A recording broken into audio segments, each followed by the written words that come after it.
ways. Slow ways. Wait. See, I'm a little incompetent, so what's that thing that showed up before?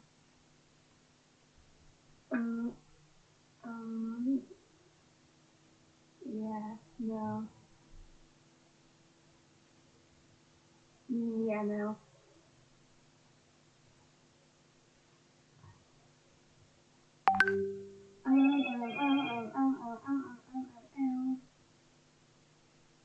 You get out. Fuck off! Shoot! Oh, hell yeah. Look at this. It took me 3 hours. So clean. So smooth.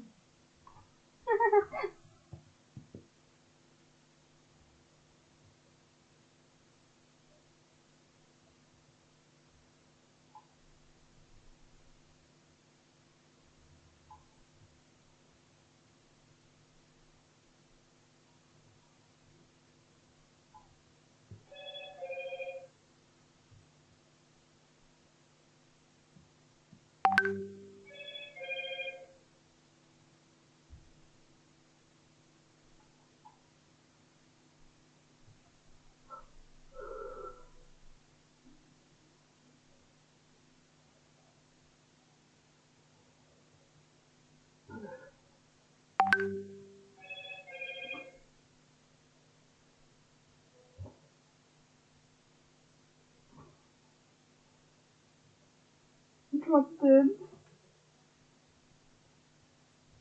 Hey.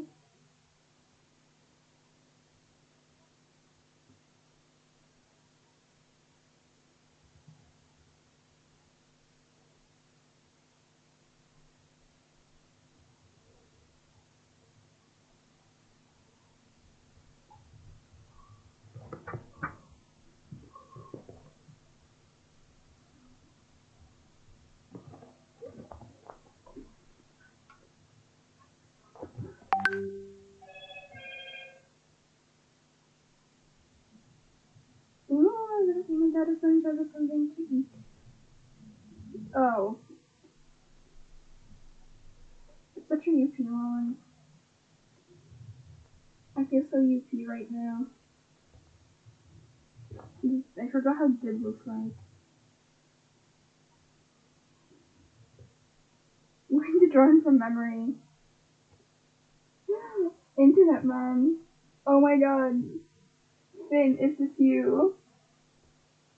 Finn, do you have Travis as your profile picture? Are you officially a Homestuck fan?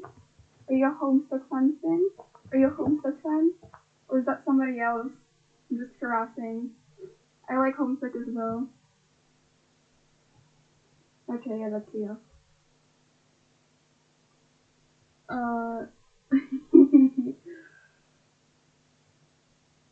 It's because I don't really post in it, like, at all. Yeah, you're morphing. You're morphing. You're morphing. Who's your highest kin? I forgot what he looks like. Fucking Div. I don't think his hair is like that. He has like the little swoop thing your persona has. Wait, let me look it up. I'll look it up on my phone. Dib. We'll search up Dib from Homestuck. Dib Invaders. Zim. Drink. Oh yeah, he does have the swoopy hair thing. Bro, he looks like a prolapse penis. What the flip? Oh my god, a Mori fan? No way. Ain't no way. Ain't no way. I would never. Ain't no way. Guys. Ooh, cool name. I think my uncle he's called David because Poland. Well, alright, I'm throwing his glasses around. Stop distracting me. Swag.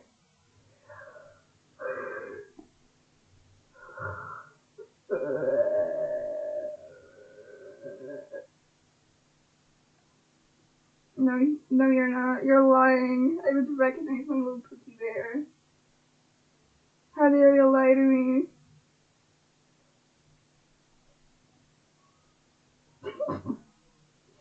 Don't say that because I'll literally have to ban you. Don't say you're 11. Because I'll have to ban you, like, unironically. Wait, let me delete that. Maybe YouTube won't know how they do that. Ah!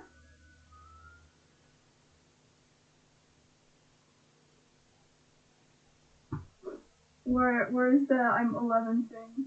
Are you 11 from Stranger Things? There. Stop it! Quit. Quit. Quit trying to get me banned. I have 3 viewers. Oh my god, I'm famous, guys. There. Stop hate flirting in my chat, guys. This is strictly banned.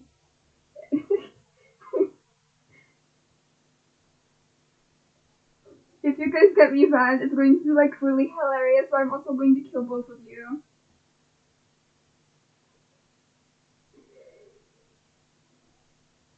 Hell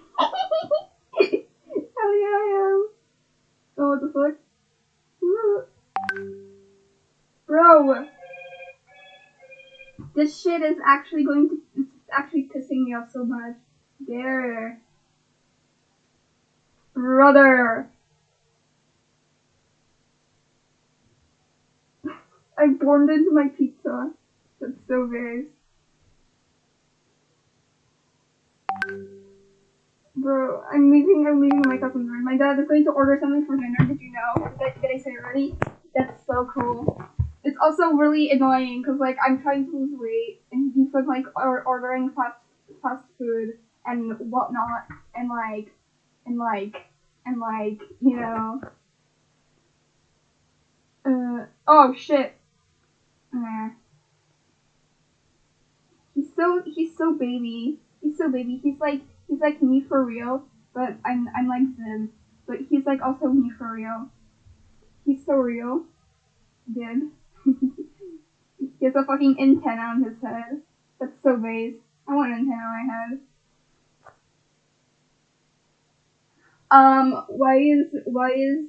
Why are you so low quality, huh? Why are you I don't know. It's probably because I'm speaking through my headphones and I don't have them on me right now. But I do now. Can you hear me better? Can you hear me better? Can you hear me better now or not? Because I'm probably speaking through my thing. Guys, it's Dib from Homestuck, guys. It's Dib from Homestuck, guys. Guys, it's Dib from Homestuck. Yippee! See, you guys are so helpful. Oh, I love the homosexual generation. You guys can really see the peak of my autism right now. How I actually like communicate in public. It's like I got diagnosed immediately after I went to the psychologist. Cause I just behave very what's the word, uncanny valley. You're the homosexual generation. Well,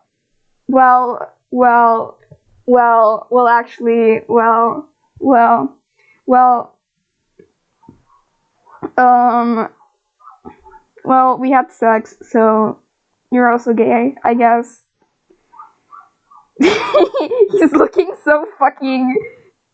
He's looking like those models, like, you know, before you're like doing a 3D animation when you have like the T-pose. Yeah, it's fine. He'll live. He's Dib from. Invader Zim. He's a 12-year-old boy, as confirmed during the opening narration of Invader Zim Enter the Flops, and resembles his father, Professor Membrane. Both have black, scythe-like hair. In Dib's Wonderful Life of Doom, Dib got more jagged and bigger with age. Based, I guess. No, you don't. You actually don't have a voice. I'm like the only person who can talk. Also, stop copying me. I was born before you, so technically everything you do is a copy of me.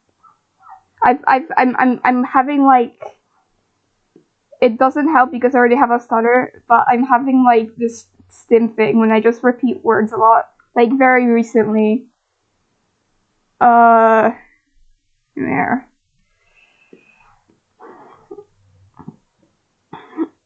I'm going to draw Jesus Christ on the side, and it's going to be Zim.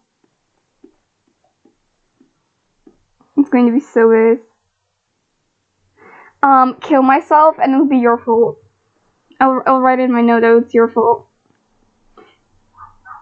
And I'll kill you. Oh, what the fuck?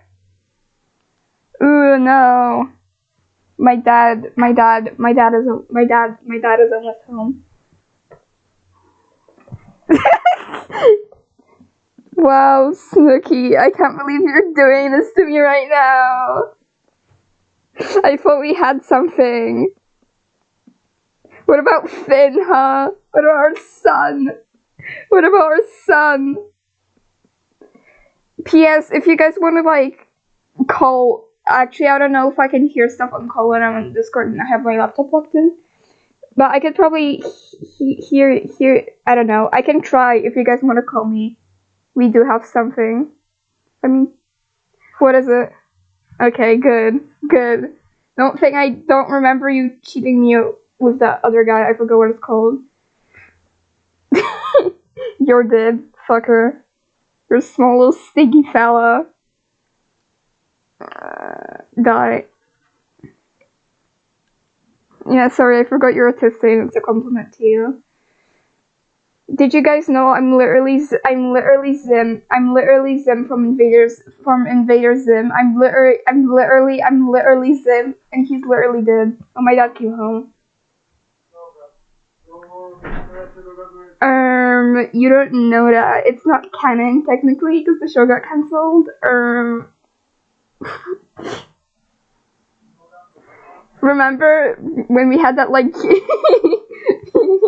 No?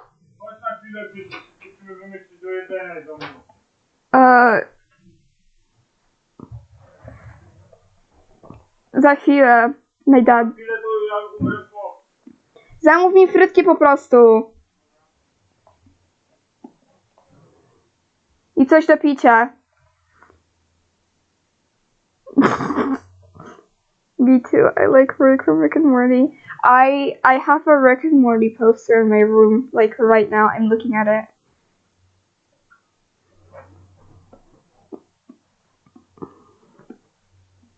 On fire. Down with Jesus Christ. I mean, when he's blonde, tugs. I can't even tuck my hair behind my ear because it's too short. But you get the gist.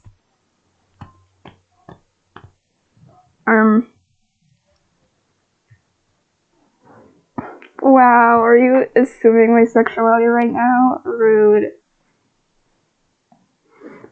Look, it's the fella. Oh, I forgot how fucking shitty this fucking pen is. I fucking hate this pen. I'm going to do the help. Yes, he's sure that would be. I'm very confused. I'm not sure what you were responding to. I literally sound like the nerd emoji right now. I hate my life.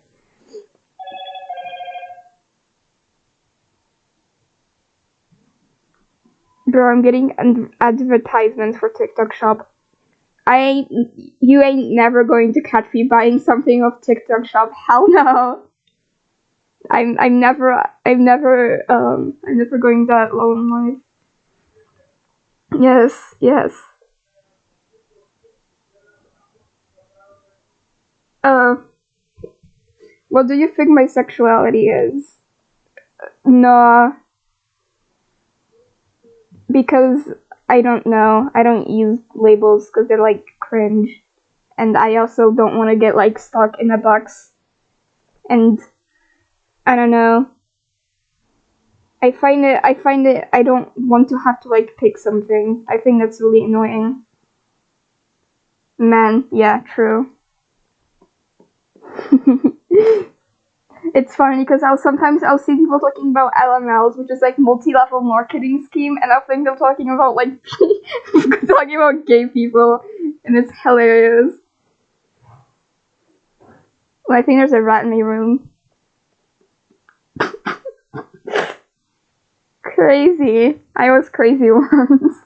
They locked me in a rubber room with rats, and rats made me crazy. Yeah, true. Blonde people are like so base. I really like the golden retriever implications of blonde, specifically blonde men. I think they look really cool. I think it's mostly aesthetic attraction, but like still. I have very limited romantic attraction to real people. The only exception is the only exception is Wojak.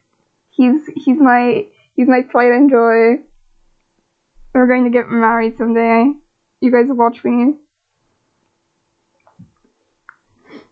Finn, when you die from alcohol poisoning, I'm going to rewrite your entire OC world, and I'm going to make it that I'm going to make it that maybe it's because you're like saying slurs. I don't know. I'm going to make it so Mortimer and Wojak fall in love and ditch Ramon behind, and they're just going to go off into the sunset. Yeah, YouTube is very ass, but Twitch is worse, and also it's too complicated for my little stinky brain. I don't know if his. Don't mind me, Finn. Don't mind me, Finn. I'm not saying much. Yeah, I will. Yeah, I will. Yeah, I will. See, this is why you have to stop drinking.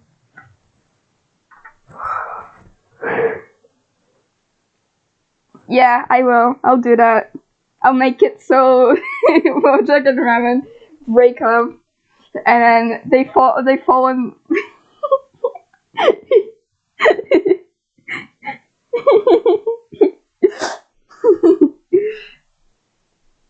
No, Finn, don't put alcohol. I want my bodacious blonde boyfriend. Do you guys know that I'm also literally Max from that one show? I forgot what he's called. What it's called? It's like him and like a bear. I think it's like called Max and the Bear or some shit.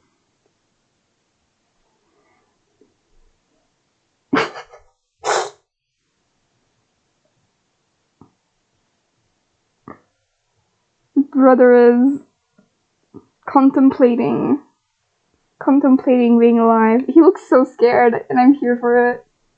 7 Max, sorry. Wow. What is the fucking emoji? Red has the game. What does that mean?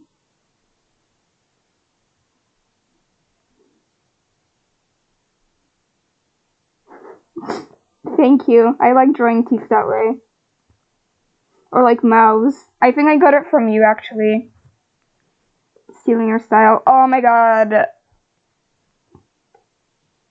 Bro!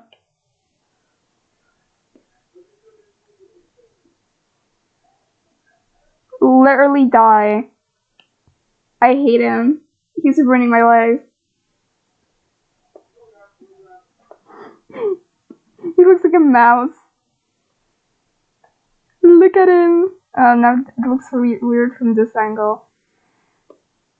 Oh my god. Wait. BRB.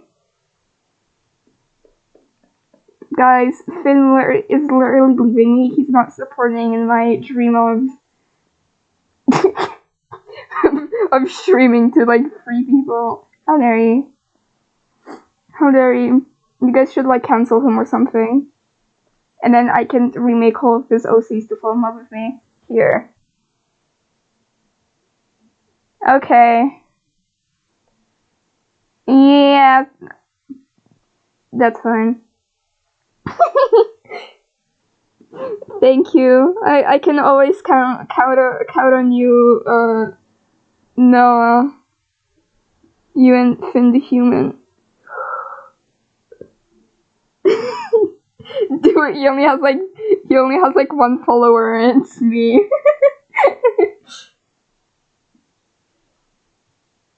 Finn, send me your Twitter on WhatsApp so I can follow you, and then you can follow me, and then we can be Twitter besties. No. He's going to get dogs. Please have mercy.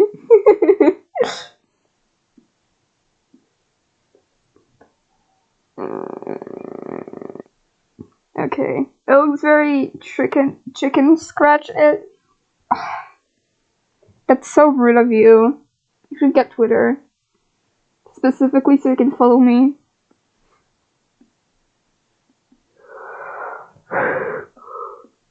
Look at my boy.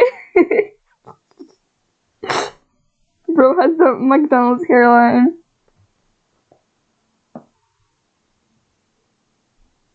Yeah, you should apologize. How dare you? Fuck you.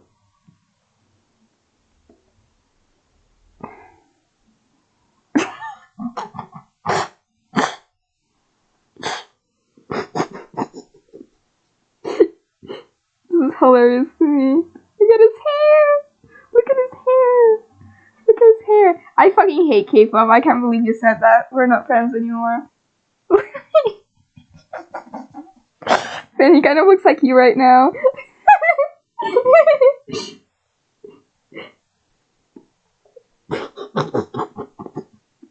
He looks so fucking normal. It's distressing.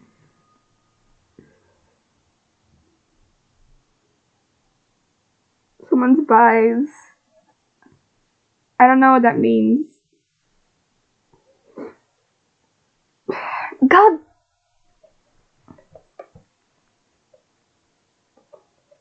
Okay. No.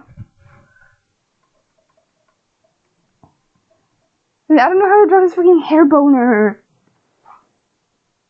Oh my god, it's even like that. Fuck. It's like.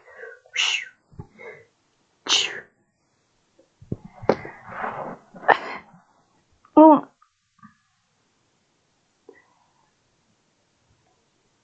Which group? Like BDS?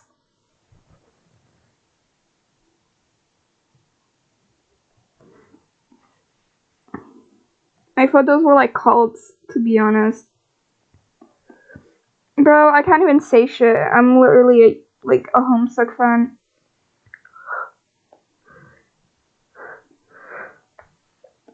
Good enough.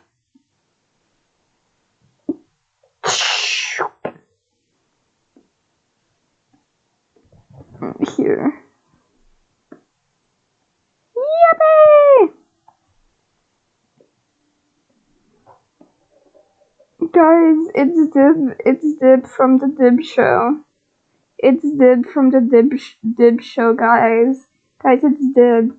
It's Dib from the Dib show. Because YouTube is stupid and really buggy. Because they like kind of suck.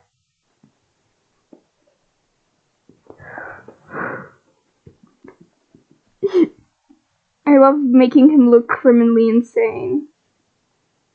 Yes.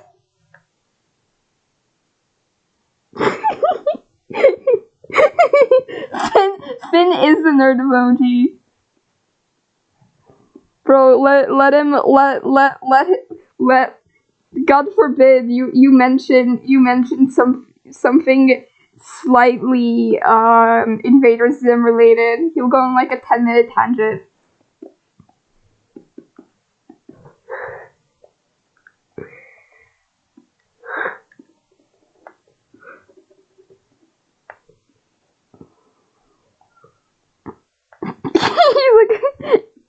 He looks like he's balding. I'm here for it, dude. Yes.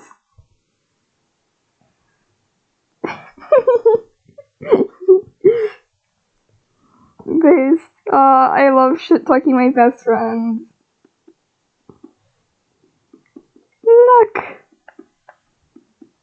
Look at my guy. Look at my guy. He's.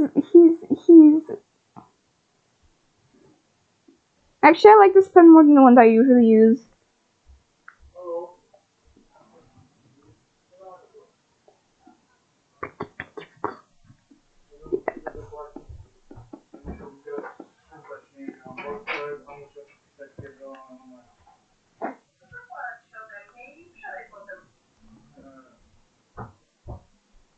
Right. His silly little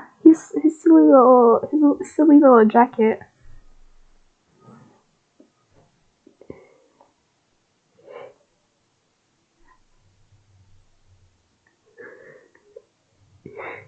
Yeah, he said he'll have me under the background or something. But yeah, he's not supporting me, guys.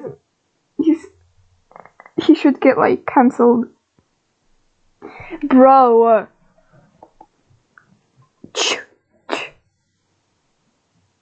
Here. Bro, why did I give him like a jawline? He doesn't have one. Okay, whatever.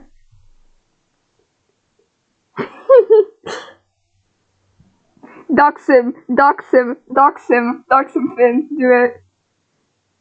Finn, we were shit talking you the entire time.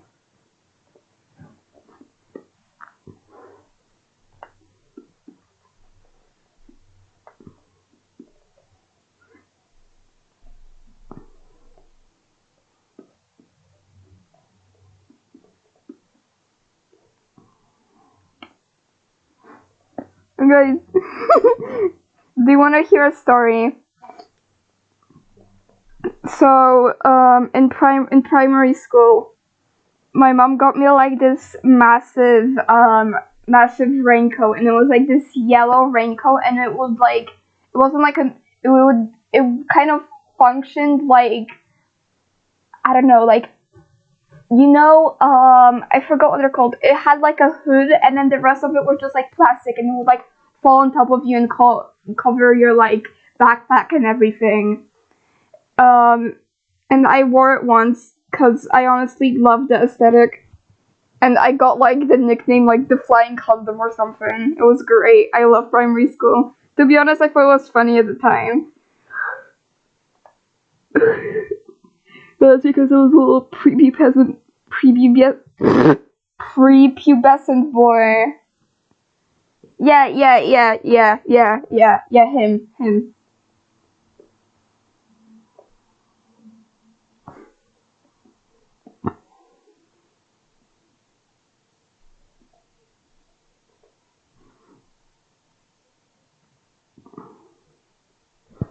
Should I draw a penis in the smiley face thing, or should I just write AIDS? I think AIDS is funnier. There we go. Yeah.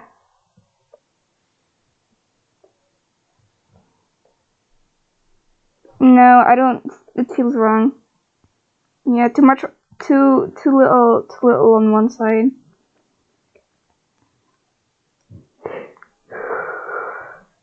Die. Oh my god. I drew his fucking neck in the wrong place.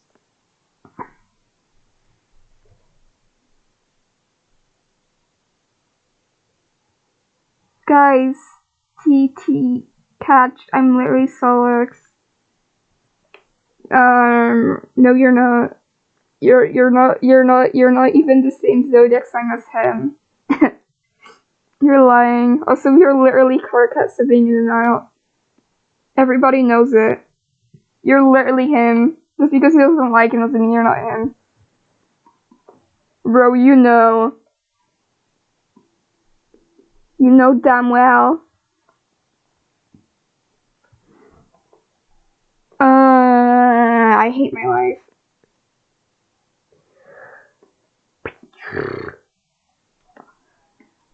This is annoying fucking...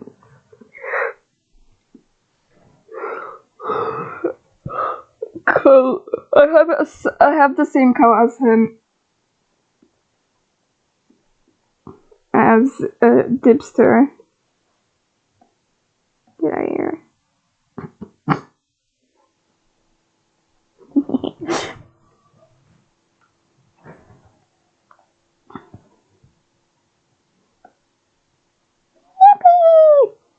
Right.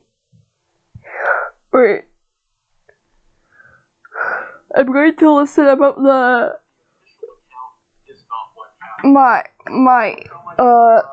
the guy that like was a good president or something. MLK's assassination and how it was a hoax. No, why are my death threats not showing up? Maybe it's because you're sending me death threats, Finn. Maybe Finn. maybe YouTube.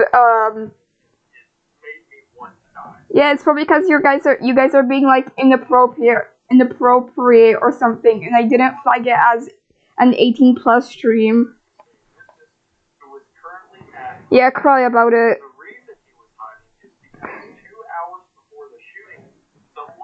No, you can do that in DMs then.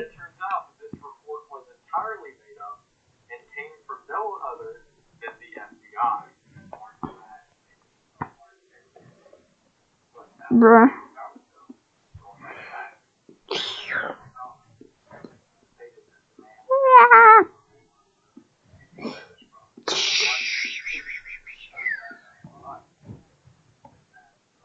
Yeah, based. Looks based. Joyce has a little wiener hands. Huh? What the fuck? What the hell?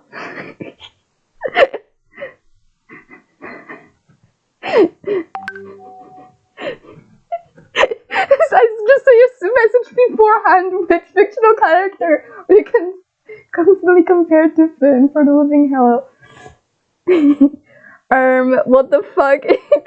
I'll read it out to you now. What the what the fuck? What the fuck? What the hell is wrong with you? Literally slit your throat. I'm Solix, you're not. Get a life, you stupid bitch. Go.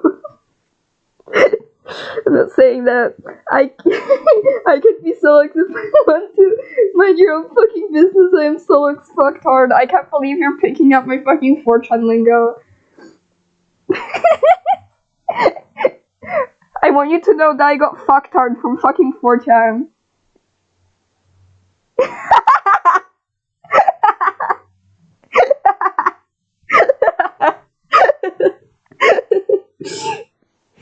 Oh, I'd be horrified.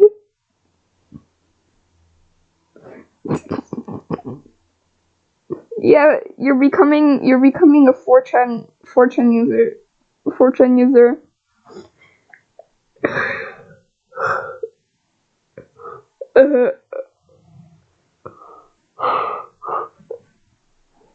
Finn, I feel like since I'm autistic and a social outcast, it's kind of like my job to lurk 4chan and then make fun of everybody on it because they're all stupid.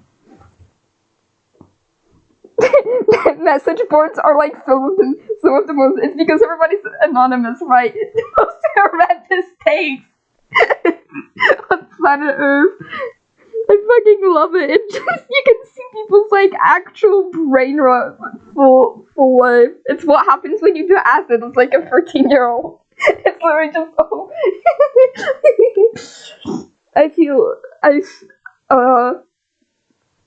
I would recommend it. What the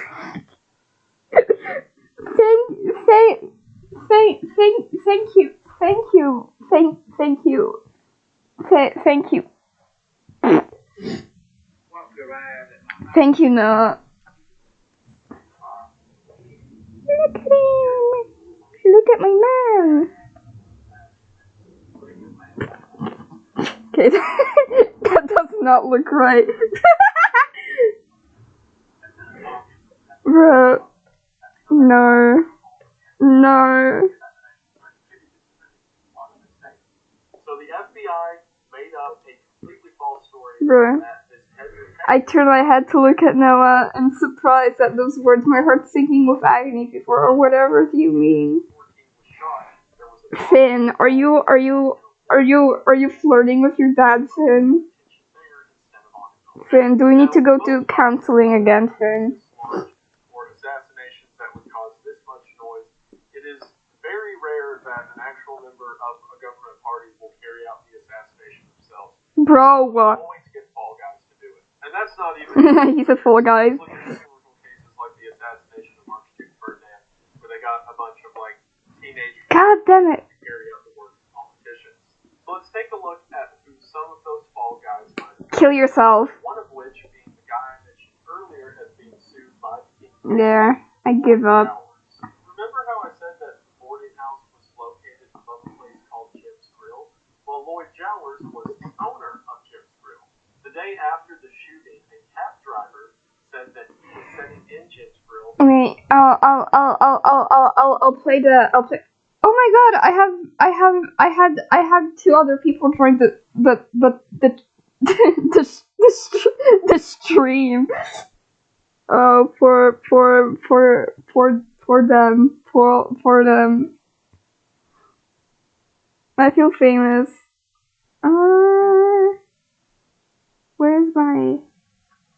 Where's my there? Guys, look, it's me.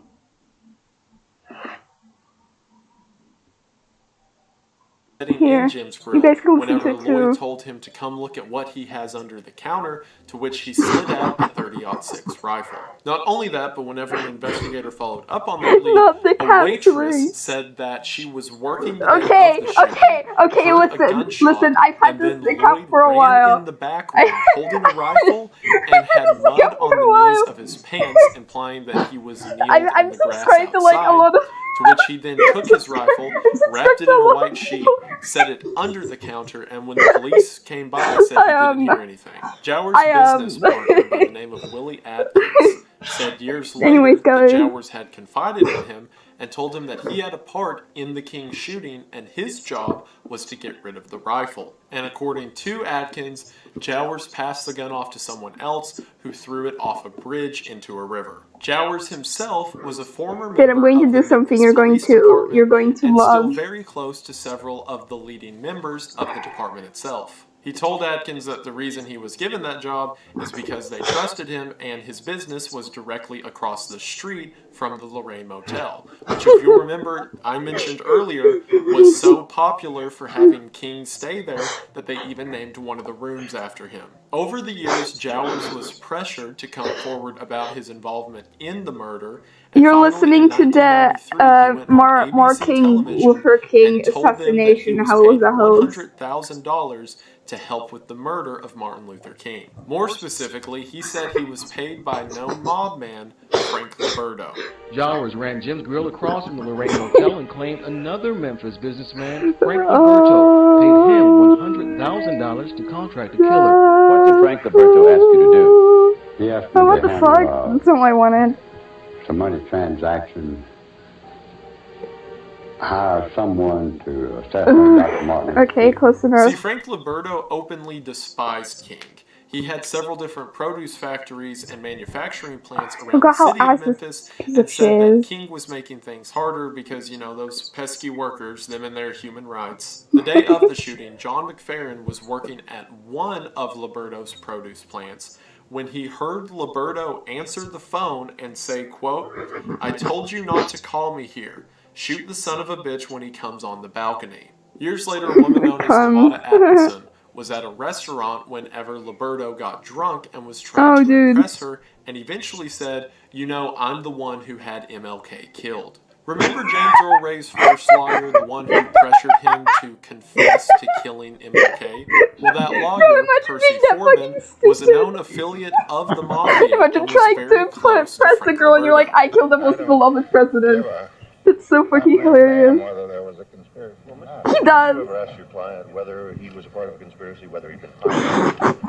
No, I never asked him that, but I asked him enough other questions to convince me What that sign do you was think he would Lloyd be? Jowers was also asked, well, if you were just the guy who got rid of the gun, then What you if I make actually him? shot Oh my god, King. it actually fits so To which perfectly. Jowers Making said him it hard was hat. Memphis Police Department Lieutenant Earl Clark. Oh, you don't even Earl know. Clark had several accusations of taking bribes from gang members and was publicly a friend of Frank Liberto. Not only that, but he was the highest rated marksman on the Memphis Police Department. According to Jowers, as soon as the shot was taken, Clark sprinted down the hill, handed him the rifle so that he could then dispose of it, which, as I mentioned earlier, he brought it to the back door of the restaurant, while Clark jumped over a nearby wall and escaped in, you guessed it, a I white forgot what his Mustang. pants looked like. According to a janitor who worked at the Memphis Police Department, the night before the shooting, there was a meeting in the police chief's office between the police chief, the mayor of Memphis, Maybe she should just draw Earl this with it. Clark, and another man by the name of Lieutenant Strausser. According to that same janitor, Strausser spent the entire day at the rifle range shooting his .30-06 over and over. Around the bushes of the boarding house, there were footprints of a size 13 shoe. And, lo and behold, Strausser had a size 13 shoe. All of these assassinations, there's always a grassy knoll or some There are what is other this, a viewers. brambly bush that the actual killers hid in for some reason. I don't know what their version of buildings is. So to kind of summarize all of that, Bro. it seems that as part of this conspiracy involving the Memphis Police Department, two shooters, You're a one most liar. likely being It's the only primary YouTube, shooter guys. and the Don't other worry. being a When it's being backup, subjective. of Clark and Strausser, hid themselves in the Have I- bushes in no, front of whatever. the boarding house. Took the shot whenever King walked I've out been live before for, having like, someone 20 minutes, else what the ditch hell? the guns as they got away in nearby getaway vehicles. So going off of all of that, Don't worry. one or two We're shooters alone placed here. in People these join bushes sometimes, in but then they between see the what I'm boarding house doing. and the motel Those went down, those split snowflakes. most likely into two separate directions. One of them handed their weapon to Jowers, who then took it around this direction before carrying it into the back of the building that was This connected is me to when I Jim's Grill. this is me when I and drink eventually orange juice, disposing of guys. the rifle. This is me when I The drink shooter orange went juice. this direction before interacting with a wall that was located over here, jumped over it, got into a getaway car, and then made his way down the street. Anyone else, a backup shooter, or someone else set to get rid of the weapons, most likely followed a similar route, either getting into a getaway vehicle here, or, as the cab driver reported, getting into My one of typing the quirk is two being white autistic. Mustangs that were located on a street between these two buildings. Either way, everyone in the investigation was focused on Ray leaving the window, going out of this building, There- and then getting away on this street, whereas there were several There's different no avenues joy of in those escape left eyes. open to He has whoever the seen other some conspirators might have been.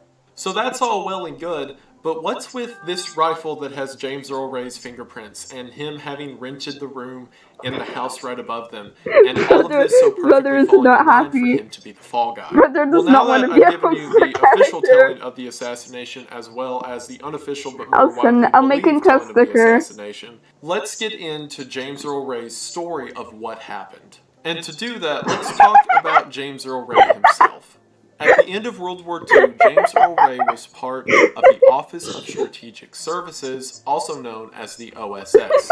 That organization then became the Central Intelligence Finn, Agency, are you being or the unruly? CIA, I'm going to have to after time you the out, war Finn. ended. James's brother said that he would never really talk about what happened while he was in the LSS and would only say cryptic things like that, kind of like the mafia. Once you join, fucking you're Breaking never Bad really allowed meme. to leave. Specifically, Here James is said that he was haunted Finn's by events exact that took place while he location. was in the OSS It's and later the Earth, if you CIA, guys and can't said tell. that they would I know, drug him and sorry. did other things to, quote, mess with my mind. This is kind of out of the scope for this video since I'm trying to talk about the specifics of King's assassination itself, but there are several that believe James Earl Ray was a part of the early MK Ultra experiments. Wait, am I drawing Also, this further one? on his backstory, his escape from the Jefferson City prison was weird. But this wasn't his first escape attempt. He had tried several times before, and every time but he's he a would drunk, just he be wouldn't know. administered medicine and then allowed to do it again.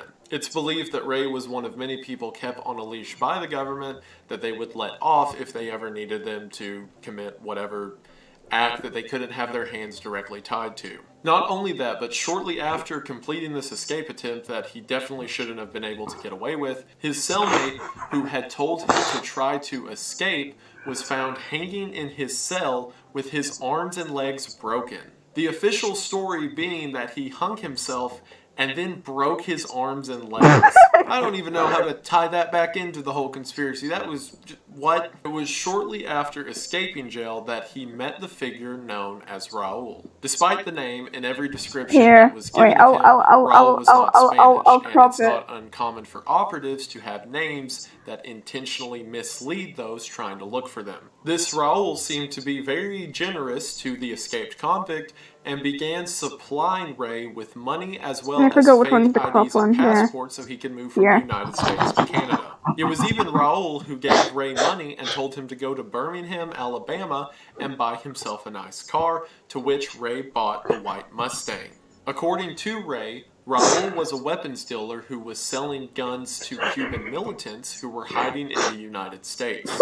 Ray was sort of working as Raul's pseudo-business partner for a while. Stop it, I'm And then one day, blushing. Raul told him that we're going to need about 200 rifles to sell to a group of these Cubans. He then asked Ray if he could go to Alabama and buy a rifle to show the Cubans as a preview of what the other 200 rifles are going to be like. That is when Raul told Ray to specifically purchase a Remington 760 in .30-06. To which, as I mentioned earlier, Ray went there, bought it in the wrong caliber, and then after showing he isn't very good with Raul guns. told him he had to take it back and get it exchanged for the right one. The day before Martin Luther King was assassinated, James Earl Ray said that Raul met him at Jim's Grill and said, "Tomorrow I'm meeting the Cubans in order to make this weapons deal. I need you to rent a room in the boarding house above this restaurant so that I can make the deal. And if anything goes wrong, I need you to be waiting outside to be my getaway Stop using my own driver so humor that I can against get me. out of here if we need It's to." only funny when This is why there was I'm not the an victim. identical Remington 760 that had Finn, his stop sending me that fingerprints first. on You're it literally while going to wrapped get in the bed banned. sheet. This is the reason that despite renting the room in his name, James did not have any fingerprints on the bathroom or the room itself, and why he was waiting outside when, according to him, he heard a gunshot and Raul runs out, jumps in the back of the car, and he drives away. Ray believing that the deal went bad, someone got shot, and now he's trying to get out of there. Alright. According to Ray, he was on his way out of Memphis whenever he began to slow down the car. Raul jumped and rolled out of the back seat and ran away, and James never saw him again. From there, James drove all night till he hit Atlanta, where he said he met the before-mentioned fat man who gave him a bunch of money and new passports so that he could be on the run for 2 months before being caught in England. And it wasn't until turning on his radio on the way to Atlanta that he found out that he had actually taken part in the killing of Martin Luther King Jr. After a while, I got on a main Anything else? I was going to call this telephone number I should draw. in New Orleans and find out if they could contact Raul and see if anything happened there, because I thought maybe being some guns around there, some type of raid or something. Anyway, when I was driving out there, they said something about, I had the radio and said something about Martin Luther King had been shot. I didn't think too much about that. And then about 10 minutes later, when I was on the outskirts of Memphis, or maybe I was actually in Mississippi, they said that they were looking for a white man in a white Mustang in connection with the Finn, shooting. sadly, I think that would get me banned. Rat. Move on out of there. Noah. I drove on and cut off and went to Atlanta. From Atlanta, went I'm went dyslexic, to County, okay? caught a bus.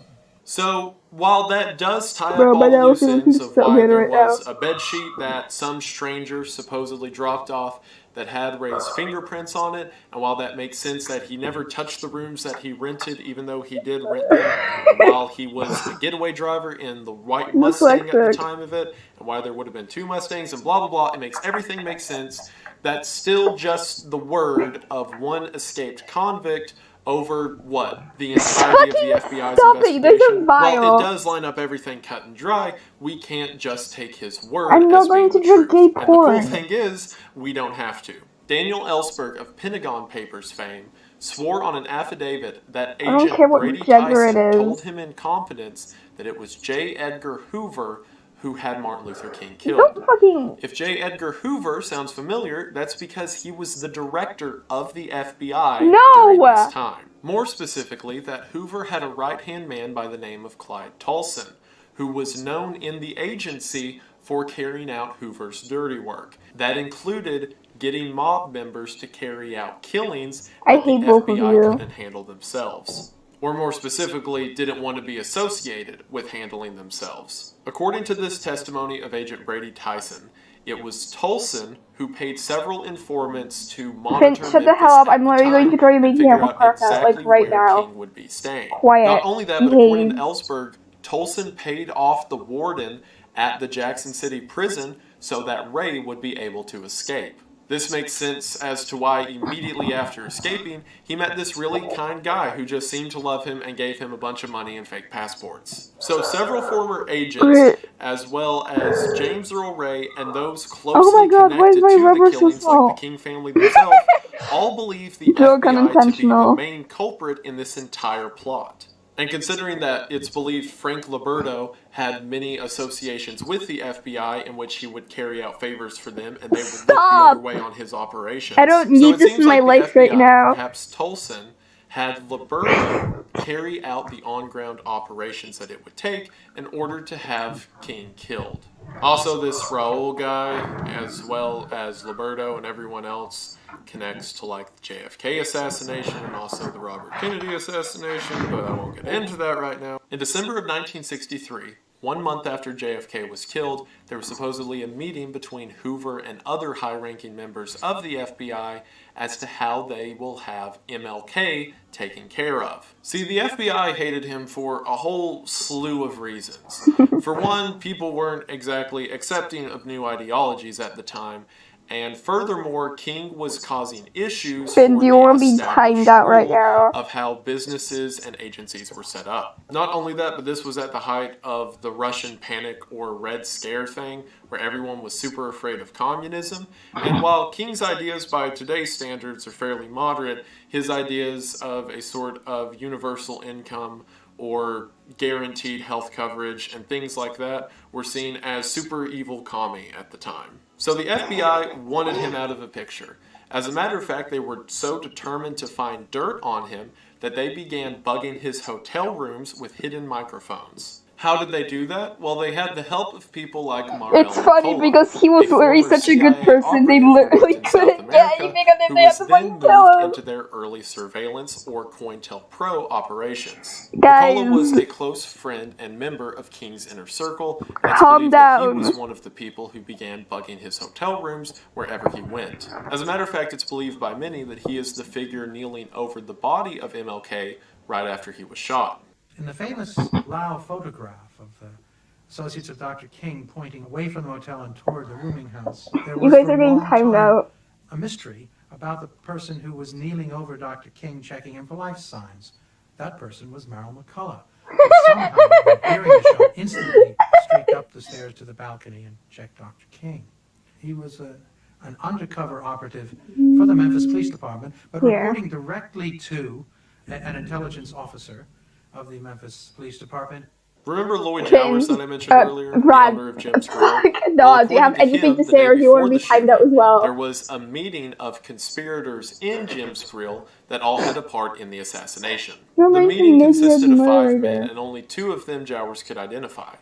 One of them was the Wait, aforementioned Police Lieutenant Earl Clark, the Friend, supposed text me how shooter. long- And unbeknownst to Jowers at the time, one of those men Friend, was text me how long Morel the timeout McCullough. is. If all this is true, that would mean that McCullough was not only a close associate of King's, who was actually a government agent and bugging his hotel room, but that he was also part of the direct conspiracy to murder him and was at the meeting for it the day before.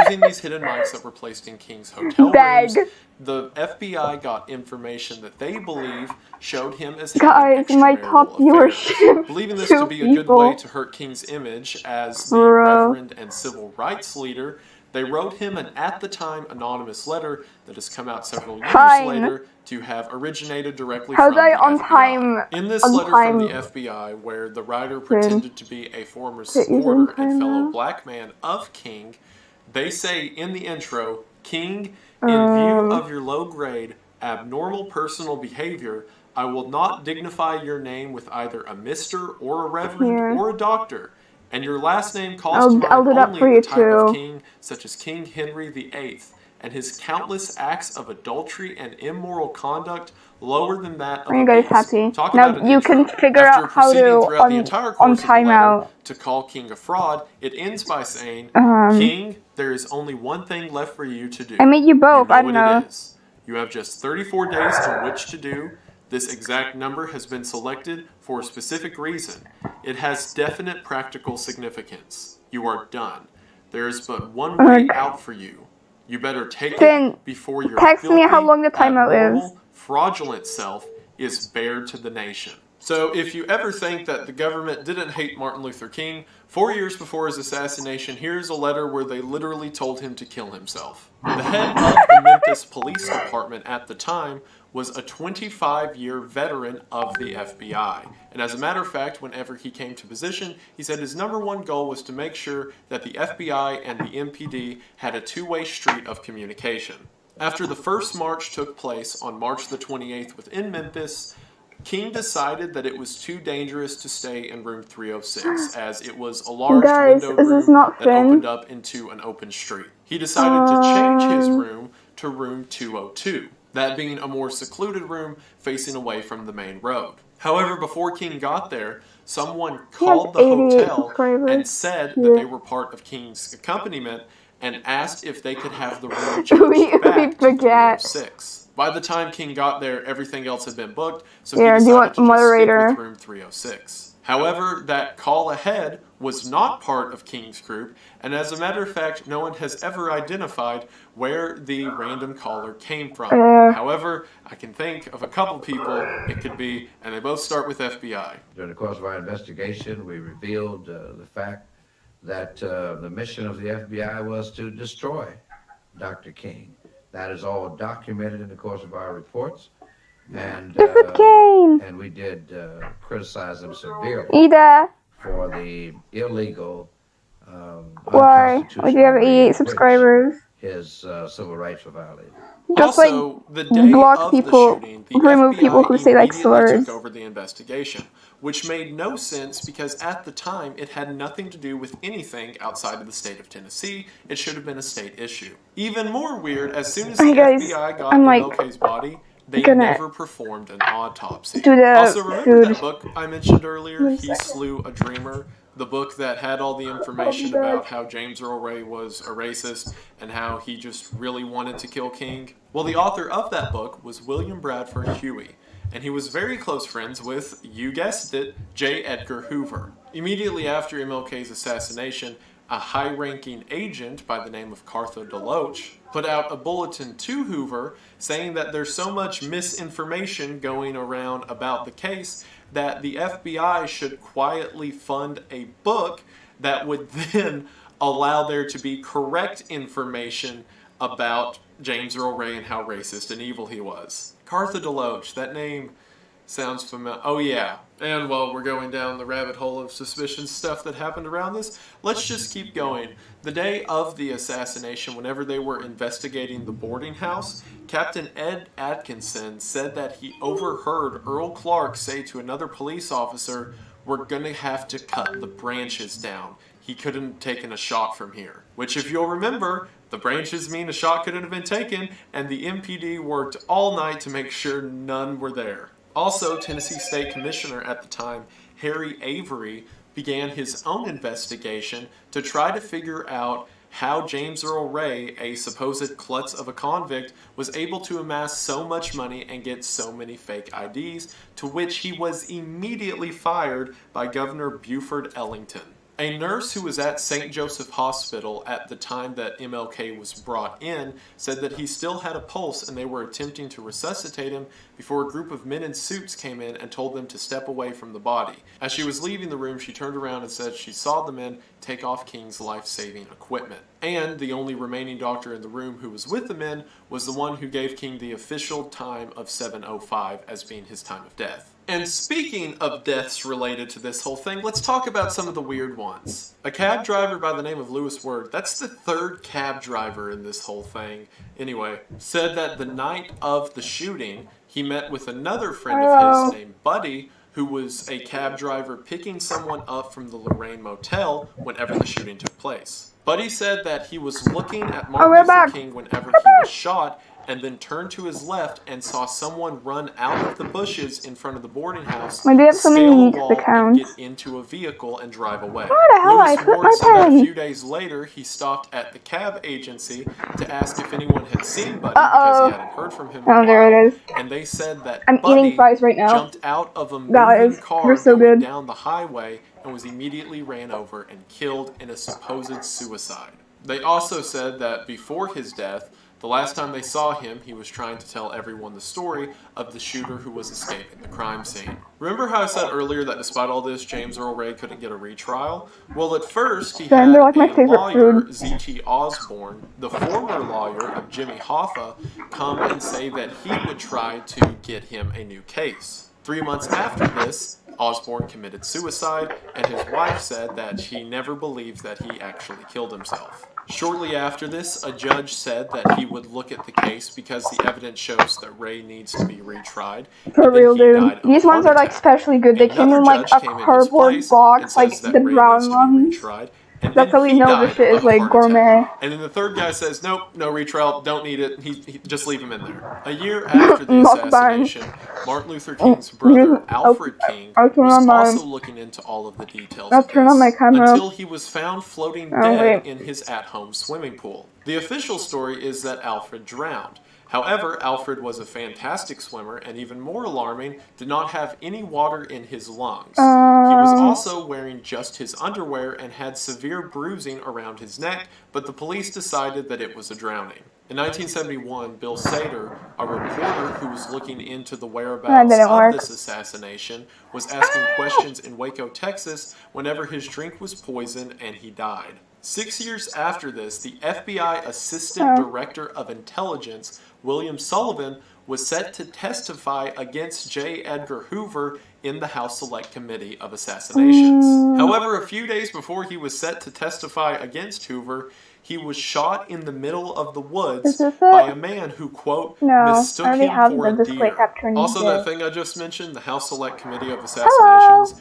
if you'll remember in my JFK video, this was an entire committee Hello, put together person. Don't that was made scare them up away. of senators and other government members to determine if the JFK assassination and the MLK assassination was part of a conspiracy. there it is. The one real piece of evidence that they managed to get out of that was, remember how in the beginning I said that Ray was supposedly taking a bounty to kill King from 2 Guys, it's KKK me. members?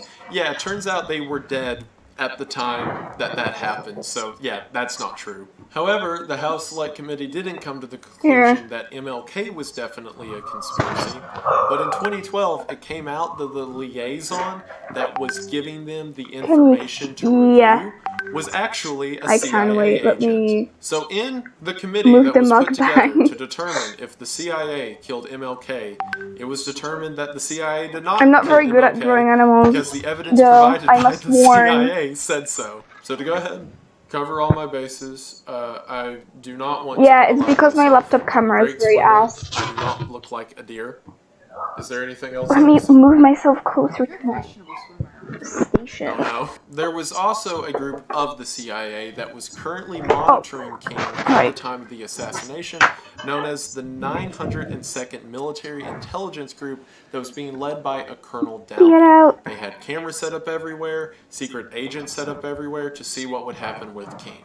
Now, you would imagine that whenever the shooting happened, they would have like a picture or something. And according to These one are former agent, assholes. there were in fact Do you know several that? pictures of Jowers running down the hill and around to the back of Jim's Grill. Yes, Whenever yes. they were I'm asked drawing. for I'm these drawing. pictures as part of evidence I'm of the drawing the House cat. Select The Committee sketch is going to be rough assassinations, they because said that they got rid of I like all getting of a them. feel That for. every picture they took of the day of the assassination disappeared and they dumped it. And isn't that convenient? So after all of that, do you see why Shelby County, Tennessee gave the King family $100? It was this information as well as personal accounts of witnesses and everything combined that led a jury to believe that, yeah, the government as well as several other agencies, including Lloyd Jowers, were a part of a larger conspiracy to kill Martin Luther King Jr. So take everything I Stop just said meowing, you as furry. the evidence that the How conspiracy dare. occurred compared to the Stop. evidence of James Earl Ray, which is one drunk guy's report and fingerprints My on a finger, gun that my did fingers, not my hands shoot are the really bullet. shaky. And most of the people who were involved in this whole thing are either dead or ineffective now anyway. Yet when we see people like Martin Luther King, who were so resolved to make a difference, that he garnered the hatred of those around him, and including the country that he resided in. While we may not be able to hold these people accountable in any court on earth, it is our job to better understand the past so that we can be more prepared for what actions come in the future. And on that note, The FBI killed Martin Luther King. I'm further emphasizing A Wendigo. that He's a everything I just YouTuber. said I put him on the was background in when I draw Minecraft because it as helps a me joke. concentrate. It's all part of a big Noah, satire hush. post that I'm doing right now, and none of it's real. None of this at all is real. It's all just me trying to be funny. He's on talking my about comedy the YouTube channel. And MLK boy, I sure do assassination love right now. jokes, and I thought it was pretty funny. And I hope that you thought it was funny too, and thank you for watching. But first of all, I need to make an announcement. So for starters, let me fix this. Now that's better. I'm excited to announce the new film from writer Evan Royalty and director Stephen Hancock, SCP Heretic. If you're watching this channel right now, then you've probably heard about their previous works. The likes of SCP Dollhouse and SCP Overlord are some of the best movies ever put to YouTube. Not only are they Behave. incredibly well shot and No. edited movies in their own right, but they also serve as a love letter to the SCP community, one of the foundations of internet horror. Their new film, Heretic, is going to be the end of their trilogy and shaping up to be the biggest yet. Evan did a better job at describing the movie than I ever could, so I'm going to leave a link to his video about it in the description. There will be a link to the This is a Heretic very shit Kickstarter cat, I'm in the sorry. description. I myself will be donating, and any bit helps. And even if you can't donate, which is totally understandable, just sharing the Kickstarter or the video introduction to Heretic itself will certainly help get the ball rolling. These movies serve as a testament of what can be done by independent creators on this Hey, listen to website, Finn. which is why I'm so honored to be talking about it now. As a matter of fact, I have a video coming out in the near future about the other films that they have done, so stay tuned for that. But for now, check out Evan's previous videos and check out the links in the description and be on the ground floor of something really amazing. Thank you for listening to this. It certainly Thank you. is a I'm labor sorry. of love, and hopefully you love it at least a little bit as much as I I'm do. having a bit. Check that out. I'm having Hope you enjoyed, trouble. and we are back to the video. It's been a while since I've done a It's video hard like this. to that required draw this much cat research, especially cat about something anatomy like and an cat anatomy assassination after as a you joke again. draw But I really love doing after it. you I draw love getting human into all a of the human nitty-gritty anatomy, about like this. always. I've spent the past few days just combing over documents and watching documentaries I'm glad about you like it though. And I love it. This is my stuff. And I love having the opportunity to do that. Yeah. Thank you all so much for giving me the opportunity to do that. And thank you for putting me where Noah, I'm at. do you want to get a And, timeout let me just again? say Do you want thank me to put you in so the much corner? for Do you want me 1 to put you in the million shame subscribers. corner? This is honestly, for the channel, a pretty good video to have 1 million at. And Maybe if I get a reference. No, you have to come here. Put my hair up. This is the end of the video where I'm talking nonstop and I can't cut it. So you made noise, so now you have to be introduced. What? But standing there. that she said Don't she was just harass standing me, up. what It's the still going hell? right now. I'm not cutting any of this. Well, it doesn't matter. I'm looking It's up too late. You cap- already ruined it. So come A over reference here. photo on my phone. Hi. Okay, she's in my lap. Hello, this is Kayla. Hi. Here's Kayla. How do you feel about 1 million subscribers? It's good. It's good. She threw me a party, and it was very cute, and I enjoyed it. So thank you for that. Okay, you can go now. Type anime. Okay. Thank you all so much for 1 million subscribers. Okay. Thank you all so much for 1 million subscribers. Whenever I started this, it was just like a fun side project so that I could talk about weird stories on the internet. And now it's become all of this. 1 million people who like to listen to my ridiculous stories about menu results. conspiracy theories or the supernatural. I don't want Bible to theory copy or somebody's whatever. direct art. And being able to take that from just like a fun little thing to do in my free time to all of this is an opportunity I never thought I'd receive, but you've given it to me, and that means a lot, so thank you so much. Not only thank you to all of my subscribers, but thank you to all of my patrons. Thank you to my top tier patrons that you can see here. You guys have supported the channel and like something I never considered. Like if you asked me at the beginning, would people pay I don't you money think, directly for you to do this, I would have said no, because that absolutely blows my mind. Okay. I'm just overwhelmed with how good you all have been to me, this opportunity you've given me. 1 million subscribers, I can't process it. But thanks to you all supporting me as much as you have, allowing me to get to this point and everything else, and I'm just overwhelmed and blessed. There will be a 1 million Q&A. The questions have been coming from Patreon, so thank you for that. Not sure when that will be, because I also want to open up the gold play button, so as soon as that gets here, we'll do that. But just thank you all Sure, so I'll much for join the getting pet me at up this point. I'm so after I excited join the for cat. stuff I have coming in the future. And if you stuck around with me this long, I hope you want to stick around with me till then. But thank you all for being here. That should do it for now. So thank you for 1 million subs. I hope that you enjoyed. And as always, I'll see you in the next one. Bye. In 1806, the small town of Leeds in the United Kingdom was thrown into an apocalyptic frenzy when a chicken began to lay eggs inscribed with the words, "Christ is coming." Crowds would travel great distances to stare in awe and terror as the chicken laid these prophetic words. Some saw it as a sign of salvation, others as the beginning of the end times. But the truth was a little less biblical, as it was discovered that the chicken's owner, Mary Bateman, In Jim's grill, whenever Lloyd told him to come look at what he has under that are about weird stories throughout history. And hello, everybody. Today we're going to talk about a man named Juan Garcia, also known as Garbo the Spy, who, in my opinion, single-handedly won World War II for the Allies. We're going to break down everything from how he got into the spy ring to what he did during it, which is absolutely absurd, and talk about why he is an important and way too often overlooked person in human history. I'm really excited to talk about this. Salad It's a fingers. cool topic. The stories are hard to imagine that they would even be made up, much less real, and it's evidence that sometimes truth definitely is stranger than fiction. Also, this video is similar to several in the past I've done that are about weird stories throughout history, and that's something that I want to cover as much as possible on this channel. So I want to emphasize that a lot more, because when it comes to learning about the people that came before us, I'm do ignoring struggle with both losing of interest you. in it from time to time, and I want to help bring that back. And another thing that I seem to struggle Sort with out is yourself. editing. Like, if you've noticed at this point, this channel is pretty low effort when it comes to the editing, and if there's anything that requires skill, I just pass it on to Caitlin. But the worst possible way to edit is on a phone, because the controls are always so minimal, and there's not a lot of customization, and you always end up with a subpar product.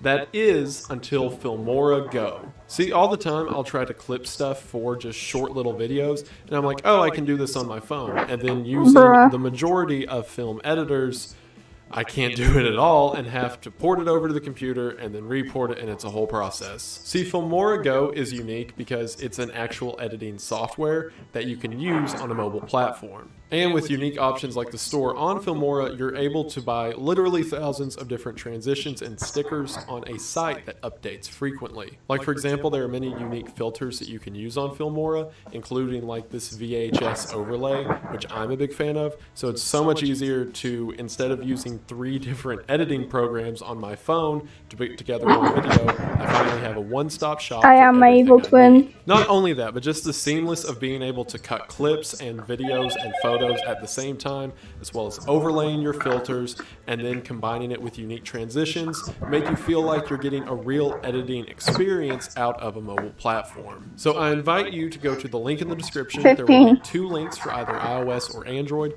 to download Filmora Go. So I encourage you all I'm to either 15 on the years Google old. Play Store or the App Store, download Filmora and leave a review if you like it, because it really is a great product that really makes the strain of editing on a phone so much easier. So thank you all so much for watching this ad. Thank you so much to Filmora for sponsoring this video. It means the most. I hope that you enjoy. I hope that you check it out. And we are back to the video. We are going to go ahead and get into it, but as always, Woohoo! thank you for watching, and thank you so much for getting me to 500,000 subscribers. I'm confused. I'll gush more about it at the end, but I'm really so thankful, and I can't believe that you all have taken me this far, and it means the most. So we're going to talk about Garbo, but we'll get back to that. How old are you, Arnon? And if you say below 13, if you're below 13, don't say anything, because I'll have to ban you. Catholic mother and a more socially liberal Because, father, like, that the upbringing YouTube resulted rules. in Juan being mostly rebellious. Like, for example, Juan that I left care school people. at the age I of can't say 16 that everything. because he got into a fight with a teacher and decided that he just didn't need school. From there, he did several odd jobs, like he ran a cinema for a while and eventually got into learning animal husbandry. In 1931, he was forced to serve his compulsory 6 months in the Spanish military, and he absolutely hated it. Like, he was in the cavalry and also hated horses and the military itself, so it was a very rough time for Juan. However, his real troubles would come during the Spanish Civil War. Now, I know the Spanish Civil War is much more complex than I'm about to make it, but there's a couple points I need to pull out of it in order to What the hell are you guys talking about? So I'm going to dumb it down a lot. There was essentially 2 sides to the war. There was the Spaniards who supported the nationalism and the fascist rule of the Spanish government, and then there was the Republic, which acted more as a sort of communist regime and wanted a more socialist change in the country. So it was chiefly a fascist versus socialist No problem, war man. against each other. In the early days of the war in 1936, Juan's sister and mother were arrested by the Republic, which I mentioned earlier was the socialist Stop side, talking for about being supposed kinks. counter-revolutionaries. At the time, the Republic Army was essentially gathering I'm going to resources time and both of you out. fight, and if you I weren't in swear. to help in some way, you were considered a traitor. So after his sister and mother Behave. got arrested, they then came for him, but he didn't want to enlist because, you know, arresting your family kind of puts you at odds with whatever they're fighting for. So he was thrown in jail, but a week later broke out by revolutionaries, because there was also like sort of revolutionary group going on at the time. And like I said, the real thing's pretty complicated. From there, he was given a fake ID that put his age as being too old to be drafted. Keep your So he does all chatter that, and then goes PG-13. back to his home, in which the farm he had, because remember he studied animal husbandry and was big on farming and chickens and all of that, had been repossessed by the Republic as a support to the cause. So all of his stuff had been Do you have taken any in order to preferences use on, for the like, war drive. From what this, the eyes Juan grew are colored to or hate whatever, like differ? socialism. And the reason I emphasize that so much is because in a second, when we get to what happens in World War II, these events are what defined the person he became later. So he joins the Republic Army just so he can put together this elaborate plan to defect over to the fascist side, just so he can fight against the Republic. So Juan, out of sheer pettiness, joins the Republic Army, becomes a telegraph lineman. In other words, they have to run the actual lines back and forth across a battlefield. And during the first battle he was in, he got really close to the enemy lines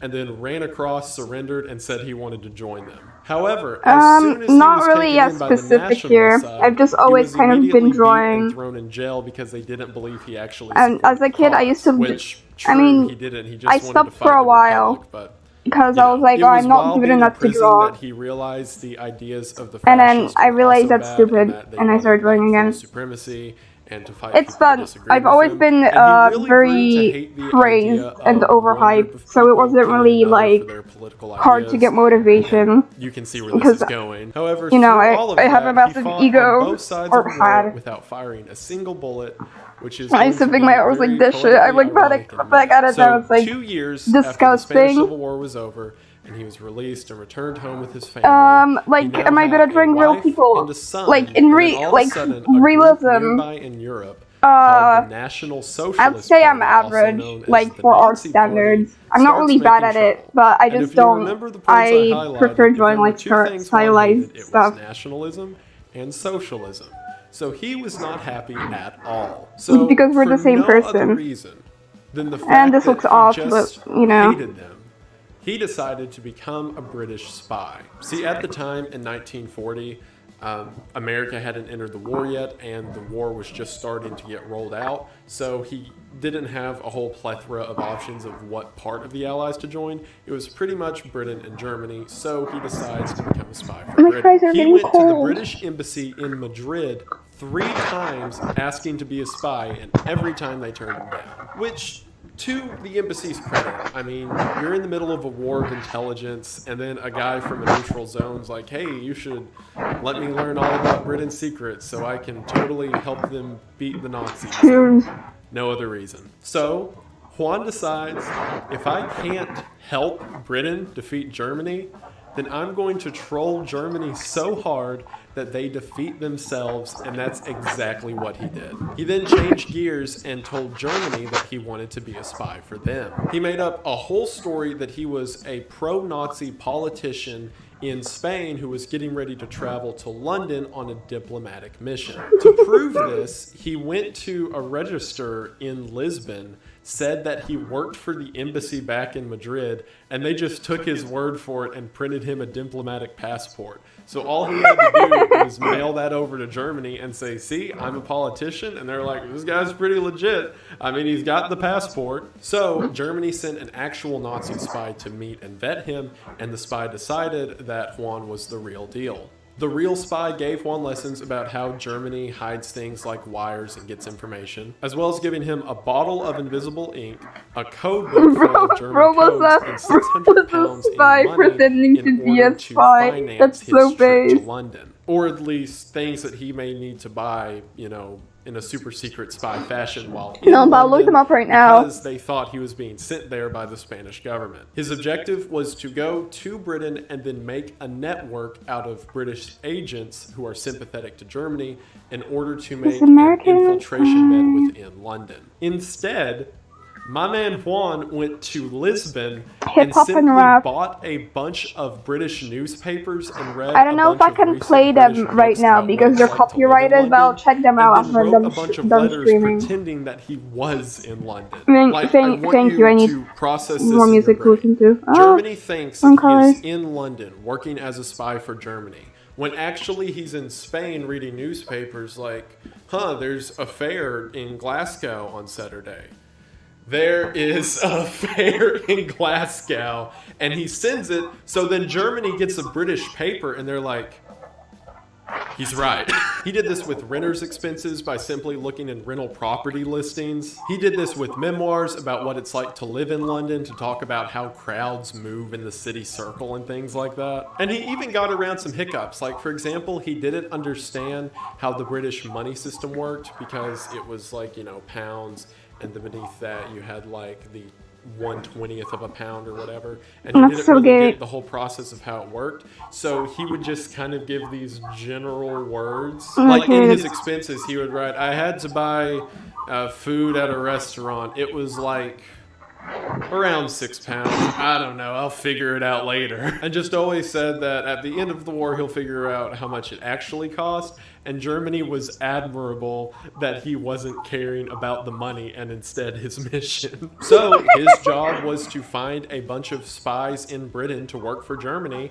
So that's exactly what he did. He started just making up people, saying, oh, I met a Mr. John Doe today, and talking about what he's like, why he's supportive of Germany, and all the different ways he's trying to radicalize people. So Germany started putting together this big dossier of all of his accomplices, which is actually just one man living alone at a library in Spain, pretending to be a German spy networking with other German spies in London. He was sending so many of these transmissions that the British MI5, which is essentially their counterintelligence, or at least that's how it operated during the war, picked up on some of his messages going through and thought they were from an actual German spy in London. So they started a whole manhunt through London trying to find him. When, I stress again, he's actually in Spain just like trolling the Germans. This went on for a year, with Germany thinking that they had a Spanish politician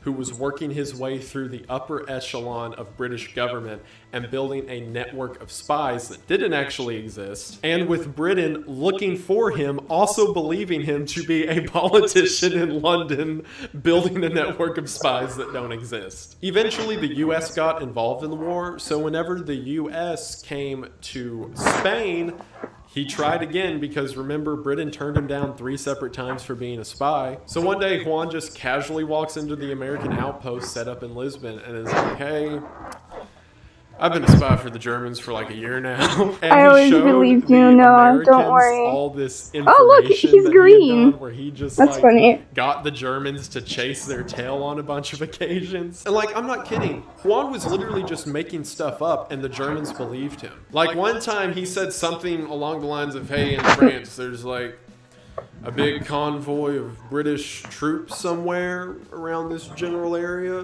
Be on the lookout for that." So Germany spent like 2 weeks hunting through the forest and like never found them because he was just sending them on a dog chase because he thought it was funny. And whenever they message him and they're like, "Hey, there's no one here," he's like, they got away.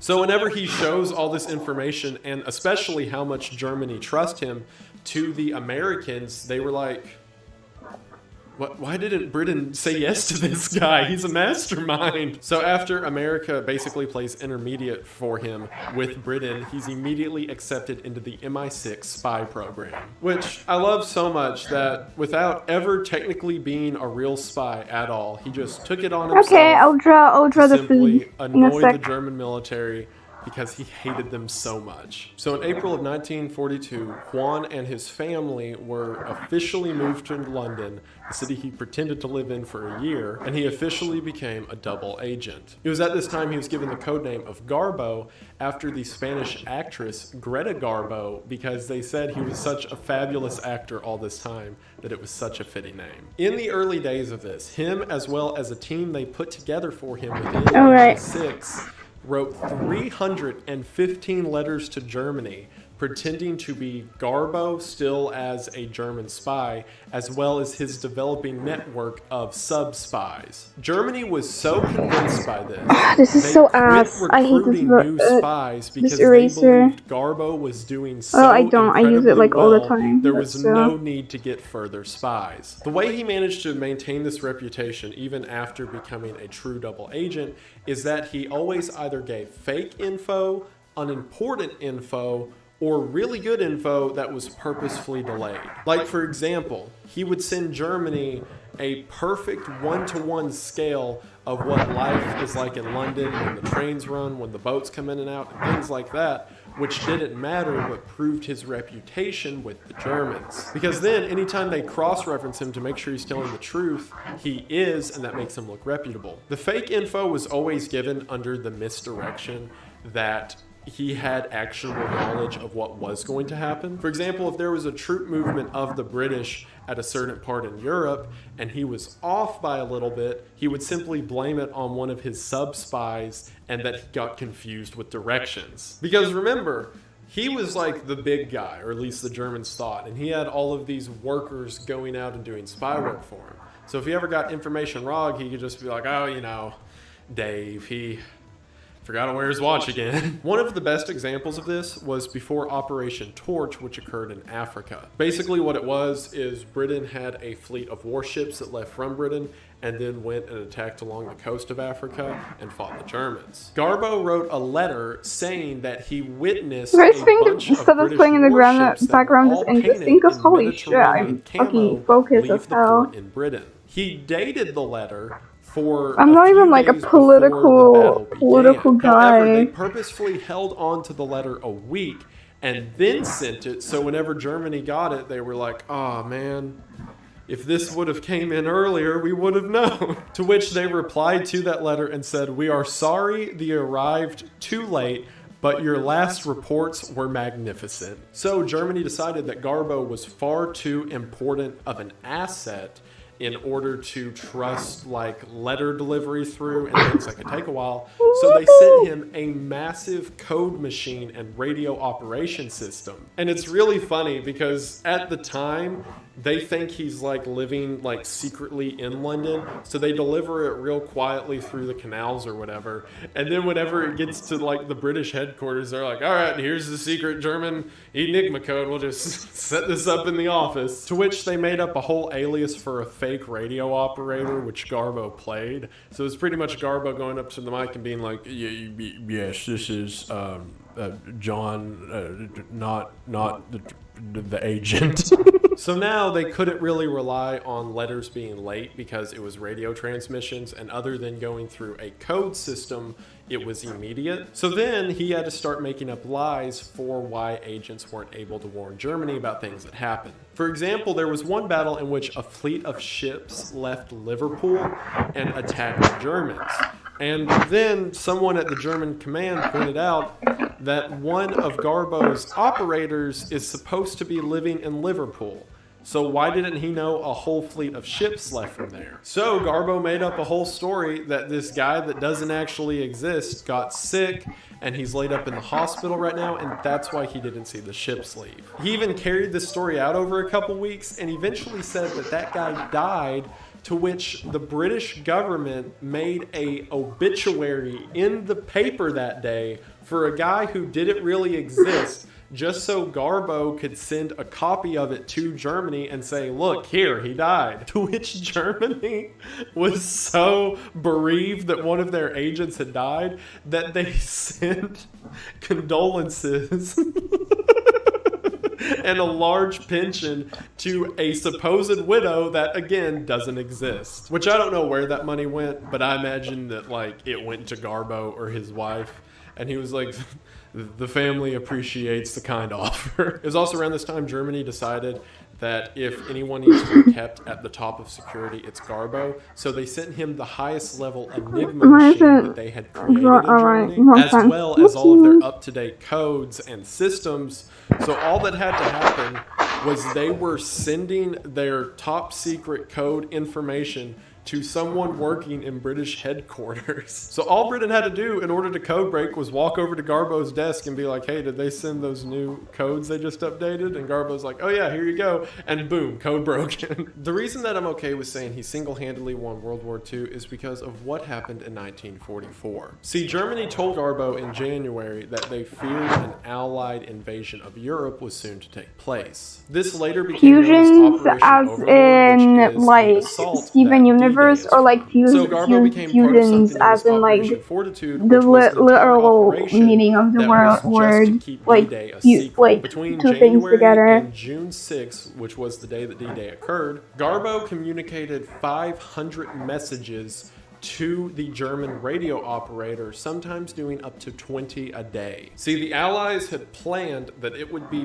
best whenever they hit Omaha Beach for the Germans to think that they were coming in at the Strait of Dover. So to keep some credibility in the months leading up to this, Garbo would trickle certain information through, like he believes the Americans are going to be the primary drawing what two animals would look like a lot of chatter that it's going to if they were fused together, like from a reference image or just from my head, but 'Cause not enough to actually. I can do it just from my head, but On the you know, I don't know how good I would before be. D-Day, which occurred in the early morning hours of June the 6th, so on the evening of June the 5th into the very early morning hours of June 6th, the plan was Garbo was going to contact Germany. He was going to talk And to them also- and give them some pretty good details, Okay. but not perfect details. And of also, what I was to gotta happen. The story that he set draw up with Germany the day Nepeta before for is that late Finster tonight first, I have a sub-agent because I coming in promised. who knows everything. So as soon as Promised he him. gets here, I'll tell you all what he tells me about the Allied invasion. However, he sends this message at 3 in the morning, and Germany doesn't respond. As a matter of fact, they didn't respond until after D-Day took place. See, Americans hit the beach at 6:30 a.m. and around 8 a.m. Germany got back on the line and was like, "Oh, we're so sorry. We missed your call." So now that D-Day was over, Garbo gave them 100% perfect information. He told the Germans that he knew the Allies were going to hit Omaha Beach and they were going to do it at 6:30 and they need reinforcements there and blah, blah, blah. And he played this roll up so much that Garbo got mad at the German operators for not taking the war seriously. He even said to the operator he was yelling at, "I cannot accept excuses or negligence. Were it not for my ideas, I would abandon this work." So at this point, Germany Here, thinks that Garbo you can had take a 100% screenshot if you want perfect to of information your about drawing. the Allied I'll assault, wait. and they simply didn't answer him. Wait for So you from to, like, this point I don't on, know. they treated Garbo like he was a high-ranking general. 3 days after D-Day, Garbo told them about this entire diversion plan that was put together by the Allies. See, for those that don't know, D-Day was a very I'll put risky your- move. For one, they expected a lot of people to die, and even though a lot did, it wasn't near the number they accounted for. And it is also a very narrow beach, and it was the only port into Europe.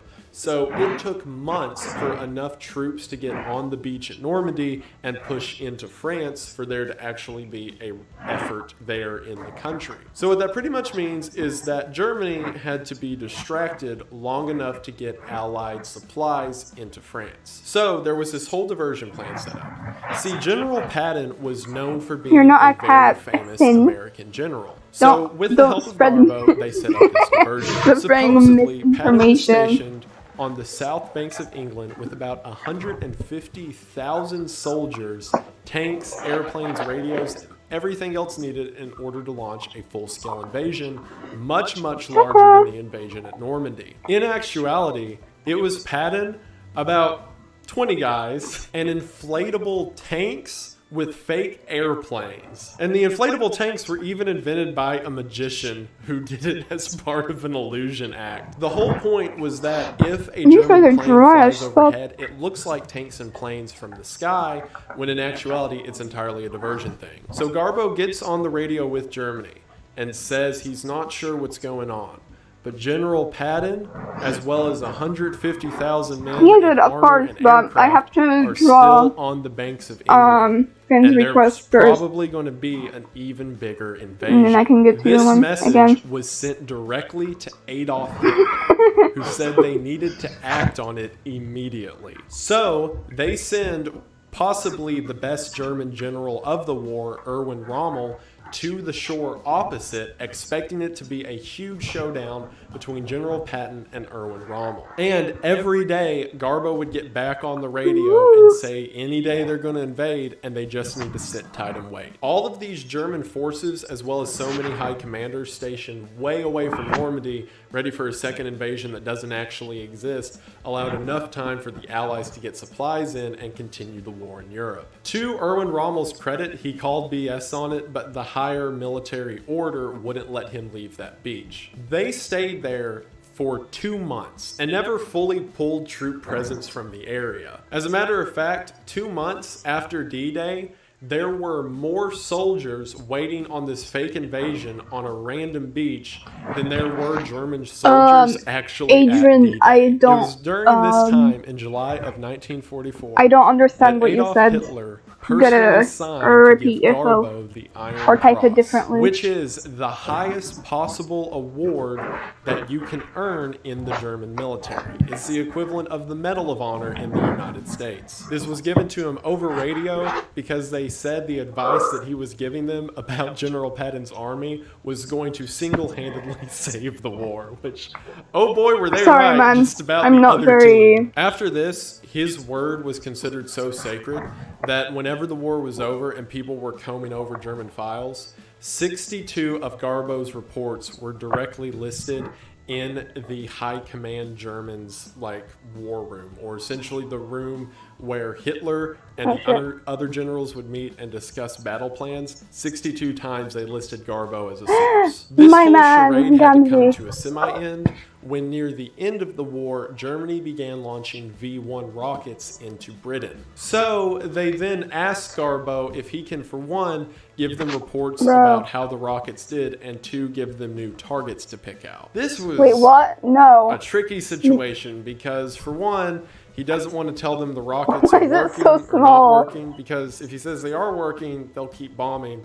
And if he says they're not working, then they can probably just send an overhead plane to look and see that they are and figure out that he's a traitor. And then as far as giving targets, he didn't want to be like, Yes, oh no, yes, you don't will. bomb that school, bomb this other school. So him and the British government set up this entire fake ruse that he had been arrested and therefore wasn't allowed back in London. The story was the Britain expected him to be She's a Nazi tiny little spy, fella. so they arrested him. He then got released and issued an apology by the British government. I had the same hat British as government her wrote up a when I fake was, apology, and he like, passed it off to Germany and was like, see here, 10-ish. they said that I'm a spy and I can't go back to London. So, sorry, I guess I can't tell you how the rockets are doing. And he spent the rest of the war pretending to send them messages as a sort of fugitive around the country of Britain, while in actuality he had never left the desk in British headquarters. And by the time the war was over, they had given him the equivalent of $340,000 US for the supposed 27 agents he had under his command. And at the end of the war, he was awarded the most excellent order of the British Empire, which is the highest military order you can receive in Britain. And because while the Nazi Party was in effect, they never figured out he was a spy, so they never went back on the Iron Cross they had given him, making him, to my knowledge, the only person who ever won the highest Medal of Merit on both sides of a single war. So after the war, he got a little concerned that, some former Nazis or Germans may want to have a few words with him. So he faked his death and moved to Venezuela in 1949. From there, he opened up a bookstore and ran a gift shop and just lived a quiet life with his wife and kid. And we may never have known the story past that, or what happened in 1949, if it wasn't for in 1971 when a British politician really wanted to find this guy. It's a long story how he went on a whole manhunt, but it ended with him getting a phone book in Barcelona, Spain, and calling every single Did I tell you that I think my left ear has stopped working entirely? Eventually, because I imagine there's a lot of Jay that is Garcias really concerning. in Go to the Barcelona. doctor. He eventually Like, got really. into contact with You might Juan actually have Garbo's went deaf or like nephew, have like some and he told him infection and where can be Garbo treated if you was. go. And in 1984, the two of them met, and the politician convinced To the him doctor to come fast back enough. to Britain for a while. So while in Britain, Prince Philip met him and brought him to the castle, in which he was given a very long audience with the Queen. And then he went to D-Day on the 40th anniversary and looked at the graves and paid respect to a battlefield that, in my opinion, he kept a lot less names from showing up on those tombstones. And then after that, he simply retired back home and died with his family of natural causes in 1988. And that is effectively the story of Garbo the Spy. And Yeah, well, your mom is I, for stupid. one, think this may be one of the most underrated guys in history. There are several historians who hold on to the idea that if it had not been for the Allied invasion at D-Day, then the Allies would never have won the war, and that would have been the end of it. So if that's believed to be true, then none of it at all was possible without Garbo. If even the Allies managed to hit the shores, and get I'll look the him up beaches right now without the because I'm Germans better thinking that recognize the these assault was by happening names. somewhere else, then definitely they would have cut out the supply route that was being made if it wasn't for Garbo telling them that they had to prepare for a fake invasion that never really occurred.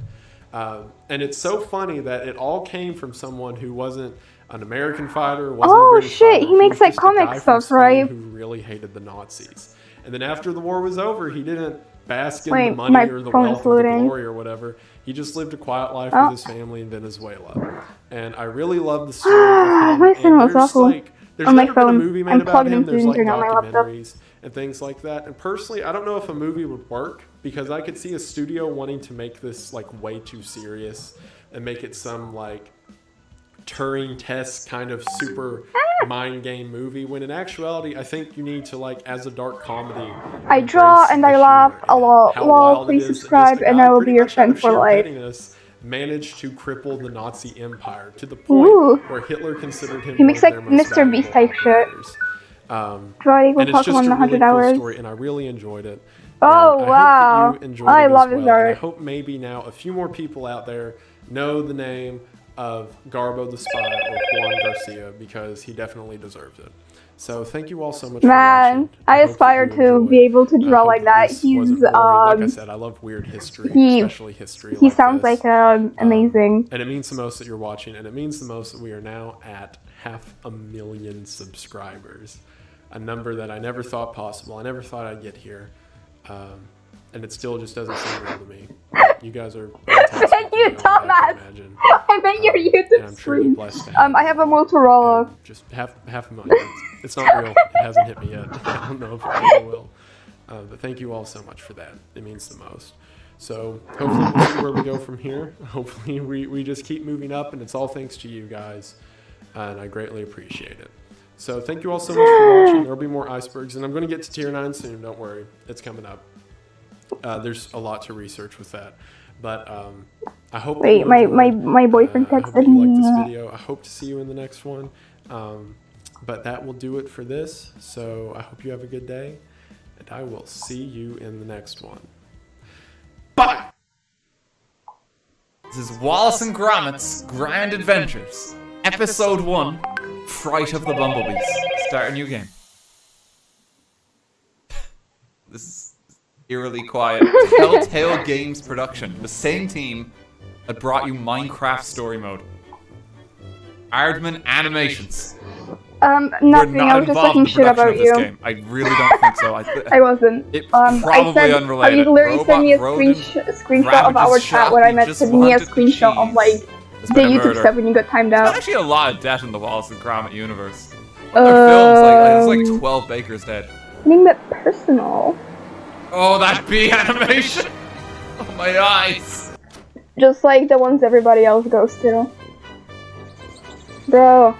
And there it is. Oh, you can like No, see the clay can I texture. help? Your turn to make breakfast, Gromit. Eggs, I think. And toast with honey today. Step to it, lad. I'm famished. Wallace, you sound sick. I don't think that's the original voice actor. Yeah, we gotta get Wallace's breakfast. Very demanding. I'm going to have to put the safety lock back on. I was hoping it Sorry, was might say like Wallace will expanding. remember that as like Telltale Games like feature Slow. mechanics. It's like Wallace like won't extend his hand to save Gromit in a later cutscene now. Final demand? I don't know. This payment due. Alright, now. Disconnection? Nothing but bills, Gromit. I can't look at these before I have my breakfast. Wallace, we don't have money for breakfast. We didn't make his breakfast at all. What's he doing? No, it's That's how he fine. gets It's a a bit pen. more, Okay. more, Okay, he's more distracted. direct. Quick, get him with the porridge. I get to. Oh. Okay, he's just making life difficult for no reason. Fine. What's this button do? Okay, alright. That was a waste of an egg. These damn squirrels. They're stealing everything. This, we have more bread. God. One way to deal with them. Put the butter here. What the fuck? Butter is just ruined. Oh my god. Who is this fellow?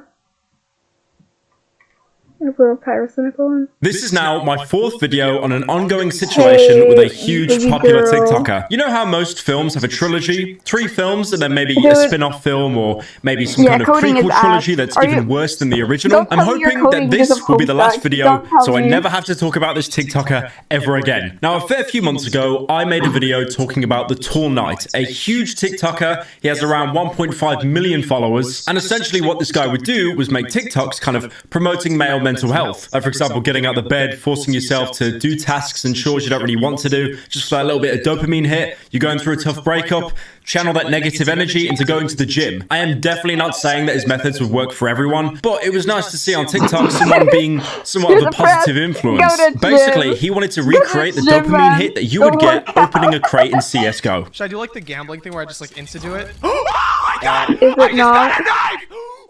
So in my first video, I talked about how the Tall Knight was made basically homeless overnight, kicked out of his apartment by his landlord, and nowhere to go. And he made a TikTok basically begging for help. Please don't scroll. I need help. You mean to the gamer move right now? I just got kicked out. I'm homeless now. I have nowhere to go. This is how much money I have to my name right now. And then in the second video, The Revenge of the Sith, I basically talked about how the landlord was saying that the Tall Knight was just capping, and then his sister got involved as well. It was a very messy situation. I'd let Elijah live with me since he turned 18, with me and my wife and my children.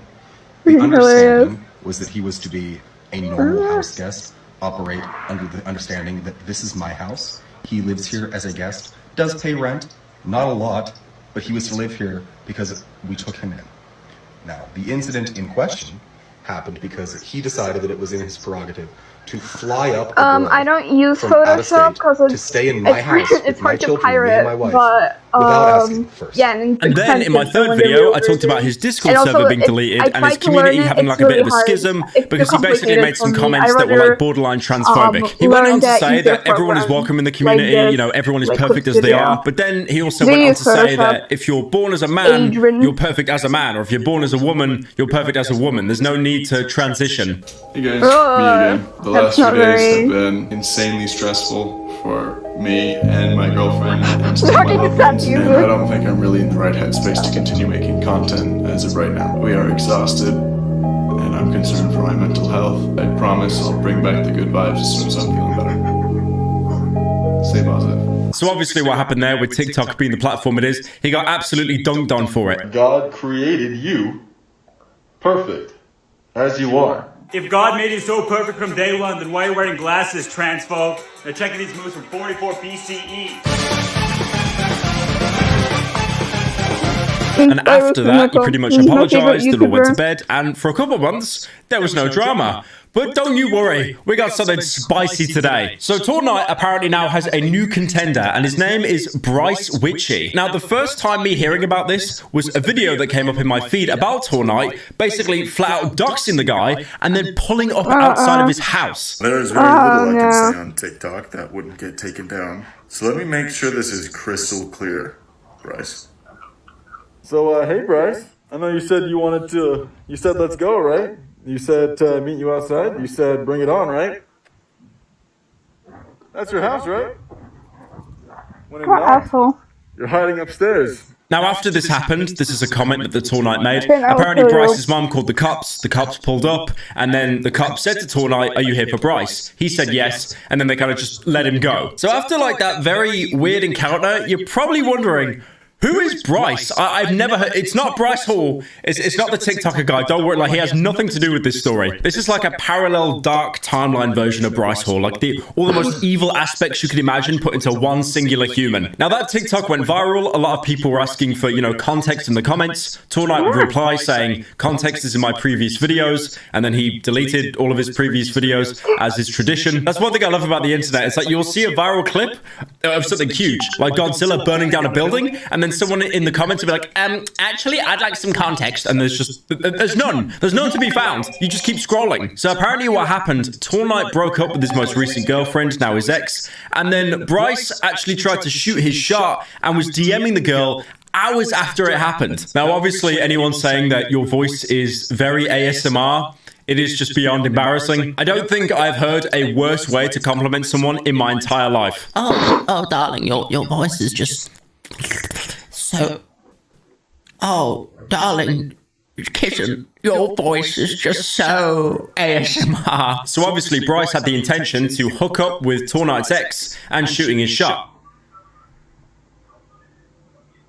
Boy, if you don't get... Obviously shooting his shot with the Fallout 3 speech stat being 2 out of 100. But it runs much more deeper than this, because Tornight, again, another deleted video that thankfully someone reposted, he went into detail that this Bryce guy has basically been harassing his girlfriend before they were even dating. Before Tornight was dating his current ex, Bryce was still harassing her. Hey guys, it's the Tall Knight. I'm here to talk to you guys today about something rather serious, so please don't scroll. I'm here to talk to you about a man named Bryce Ritchie. Whenever somebody says please don't scroll, I scroll immediately. That's so annoying. And it is not my problem because Not that he is now continuing that effort. Whoever fucking And stole my that's not ears. going to be successful this time now that I'm here. The reason I bring this to your attention is because the police have not been helping at all. They have done nothing to help her since the issue started when she was little. He has been sexually harassing her since she was underage. He has recently DM'd her calling her his favorite and that he's not going to stop. The reason that this issue is now your concern is because this man has created a... Oh, I love this. I love this thing. It's hilarious. Hello, Don't worry, everybody. Today I'm excited to talk to you about what is potentially one of the dumbest and weirdest experiments I've ever read about, the raft. Now I want to preface and say that the ideas behind this experiment were a bit more mature, or at least that's how it was supposed to go, so viewer discretion advised. Don't worry, nothing mature This video happens. may be curious as to what the raft experiment was, so here's a brief overview. A researcher interested in studying human reaction within an enclosed space put himself and 10 other people on a raft for 101 days as they went across the Atlantic. The people in the experiment weren't really privy to what the whole point of it was. The researcher just kept telling them he's trying to invent world peace. However, what it turns out the researcher was actually studying was the connection between violence and intermingling. He was convinced that any group of people that were composed of both men and women, after a certain amount of time alone, would either result to complete violence or complete the opposite of violence. For this reason, the experiment was famously known in the news as the sex raft. So how did that experiment go? Well, we're going to talk about it. Well, we'll talk about that right after I talk about this. And you may be wondering, what's this? Well, if you'll turn your face about 5 degrees in that direction. Before we get into all of that, I want to take a moment to thank today's sponsor, Manscaped. I'm thankful for Manscaped, not only because they give me money and free stuff to talk about their things on my stupid little internet channel, but also because they are the solution for what is an otherwise horrifying process. And thanks to the new Performance Package 4.0, taking care of yourself has never been more easy. This kit is a one-stop shop for everything that you need in order to stay and smell fresh. For one, within the kit you'll get the Lawnmower 4.0, which is the handy-dandy full-body razor that includes a little LED light for all of your shaving needs. And then after you get done using the lawnmower, you can use the Crop Preserver, which is a quick-drying, long-lasting moisturizer.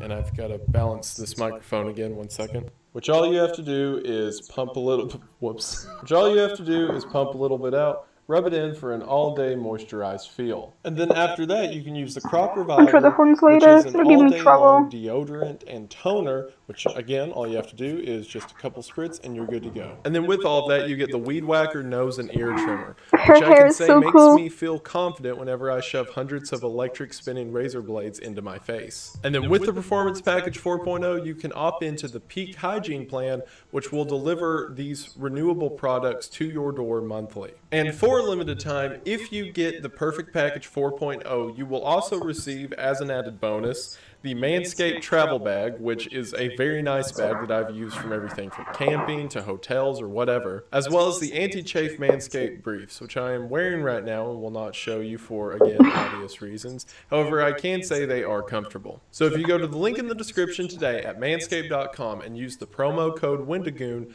you will be able to get all of this for 20% off. So that's everything that I mentioned, the entire Perfect Package 4.0, Go to the link in the description, use discount code Wendigoon to get 20% off, as well as free international shipping. What's not to love? Thank you all so much for watching the ad. It really does mean a lot. Thank you so much to Manscaped. I love free really shipping. Appreciate it. And again, appreciate the t-shirt. I hope you all check them out and use the link in the description, and we are back to the video. I'm excited to get into it, so let's get into it, but as always, thank you for watching. So who was this mad scientist who put this whole shindig together? Kill yourself. Well, that was a man by the name of Santiago Genoves. Santiago immigrated to Mexico from Spain when he was only 15 years old. He did this as a means of escaping the Spanish Civil War. It's believed that from this point, Santiago developed an insane attraction to the concept of violence. And while you may think, oh, well, did that mean he became a violent person or was sort of like involved in violent rings? No, not at all. That means that from a purely book and study perspective,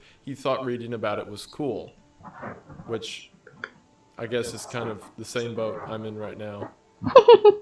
Anyway, so as he grew up, Santiago became an anthropologist with a specific study on violence throughout human culture. At one point, he began studying with another anthropologist by the name of Thor Heyerdahl. And yes, his name was Thor, I'm not kidding. And Thor was trying to prove the point that it was just as possible for Africans to get to the New World at around the same time that Columbus did. So Thor and Santiago constructed reed rafts very similar to the technology available at the time that Christopher Columbus would have been around, and floated across the Atlantic Ocean. It was during this voyage that Santiago began to conspire in his head and figure out that being trapped alone at the ocean was a really good time for people to get angry and let their primal emotions out.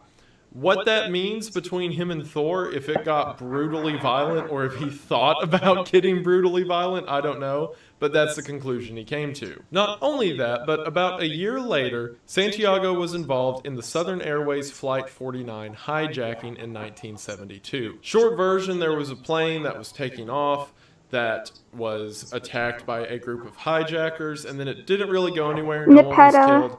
However, being one of the hostages on the plane absolutely thrilled him. Like, he was so stoked because I think he was on his way back from a conference he had just gave about violence in history, and then he was taken as a hostage, and this just made him giddy inside. She's super cool. Something I want to get out of the way now like a lime blood. Not a lot of people dunk on Santiago for being kind but she's one of like the mid-bloods. stupid. I mean, everyone who like reads about the case kind of gets that idea. And stupid may not be the right word. It's just, whenever I read about like the stuff this guy wrote, he is so incredibly pretentious to the point it doesn't really feel like he has an experience with what he's talking about. And what I mean by that, and as we're going to find out here in a second, it's like everything that he spent all his time researching and studying, he didn't really think about it in terms of practical human emotions. Like, for example, the basis for this entire raft experiment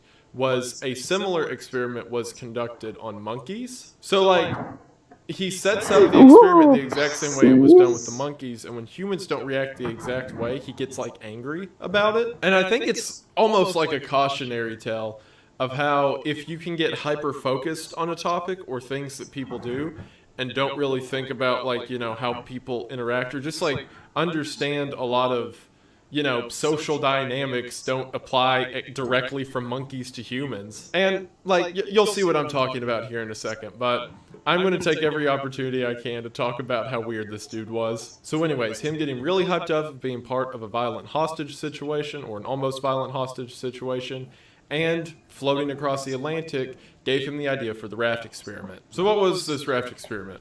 Well, Santiago had constructed a 12-meter by 7-meter raft. For us Americans, it's like 40 by 23 feet. It's okay, I didn't know either. And he had put ads in papers across the world asking for volunteers to come and be a part of one of the great scientific experiments of the century. It was said that 6 women and 4 men would be chosen for the experiment. I'll get into the details of why those numbers later. And then beginning in the Canary Islands in Africa and ending in Cozumel, Mexico, it may be pronounced wrong, it was like from here to here, over the course of 101 days. Now, he never told them, even during the experiment, what the purpose of the experiment was, because he wanted the reaction to be purely natural. natural. And the only thing that he said is that this experiment was going towards developing the idea of world It's raining peace. outside. Surprisingly, or at least surprisingly to me, hundreds and hundreds of people volunteered and wanted to be a part of it. So Santiago pretty much understood who he wanted. So what was the actual experiment about that no one knew at the time, but we know now? And also, let me preface, a lot of this was unknown, and like the details of what happened on it were unknown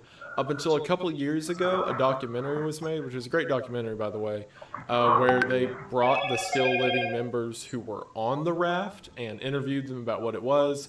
And then they read through Santiago's old logs to put a whole picture together. So most of the opinions and stuff I described were from that. Are the tongues lighter or darker than the inside of their mouth? It had been shown that whenever you throw a bunch of male and female monkeys into a cage and just like leave them there for a while, eventually the males will begin violently fighting each other and begin rapidly mingling with the females. So Santiago was super convinced that humans would do the exact same thing. So his entire purpose with this experiment was to throw 6 women and 4 men into a boat, and his plan or idea was that they would get incredibly violent and begin copious offspring creation. And like in his logs he wrote about it, that we're not just talking like, oh, like there's a couple cute romances like summer camp that develop and a couple of the guys get into fistfights.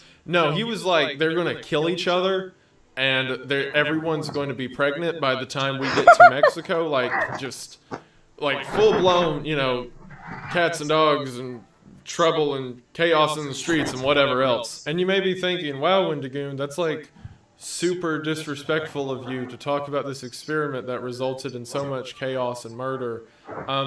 Hold your thought on that. Obviously, because of this, he never told the press either of what the intent of the experiment was.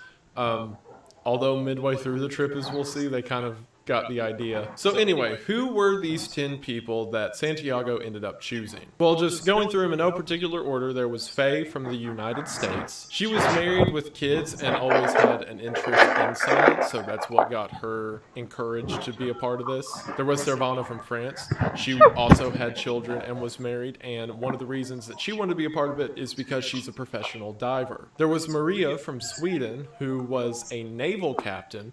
And although she didn't have a family, she was still chosen because there wasn't an overabundance of female naval captains who wanted to be a part of the experiment. As a matter of fact, I'm pretty sure she was the only one. Because as I'm going to explain in a second, there was a purpose to all these women having family and children. There's also Mary from the USA who was a waitress and pretty much signed up just because she thought that it could be interesting. Or at least that's the initial reason she signed up. We'll get more into the psychology of why she did in a bit. There was Edna from Israel, who was a former soldier and now doctor, who pretty much signed up because she wanted to prove to herself that she could do it. There was Rashida, I believe that's how it's pronounced, from Algeria, who she was a scientist and researcher who studied pollution and wanted to be a part of another research study. And now on the guy side, there was Isoke from Japan, who was a photographer. The general vibes I got from him is that he also just signed up because he thought it sounded cool. There was Jose from Uruguay, who was an anthropologist and wanted to be a part of someone else's study. There was Fernando, who was an Angolan priest.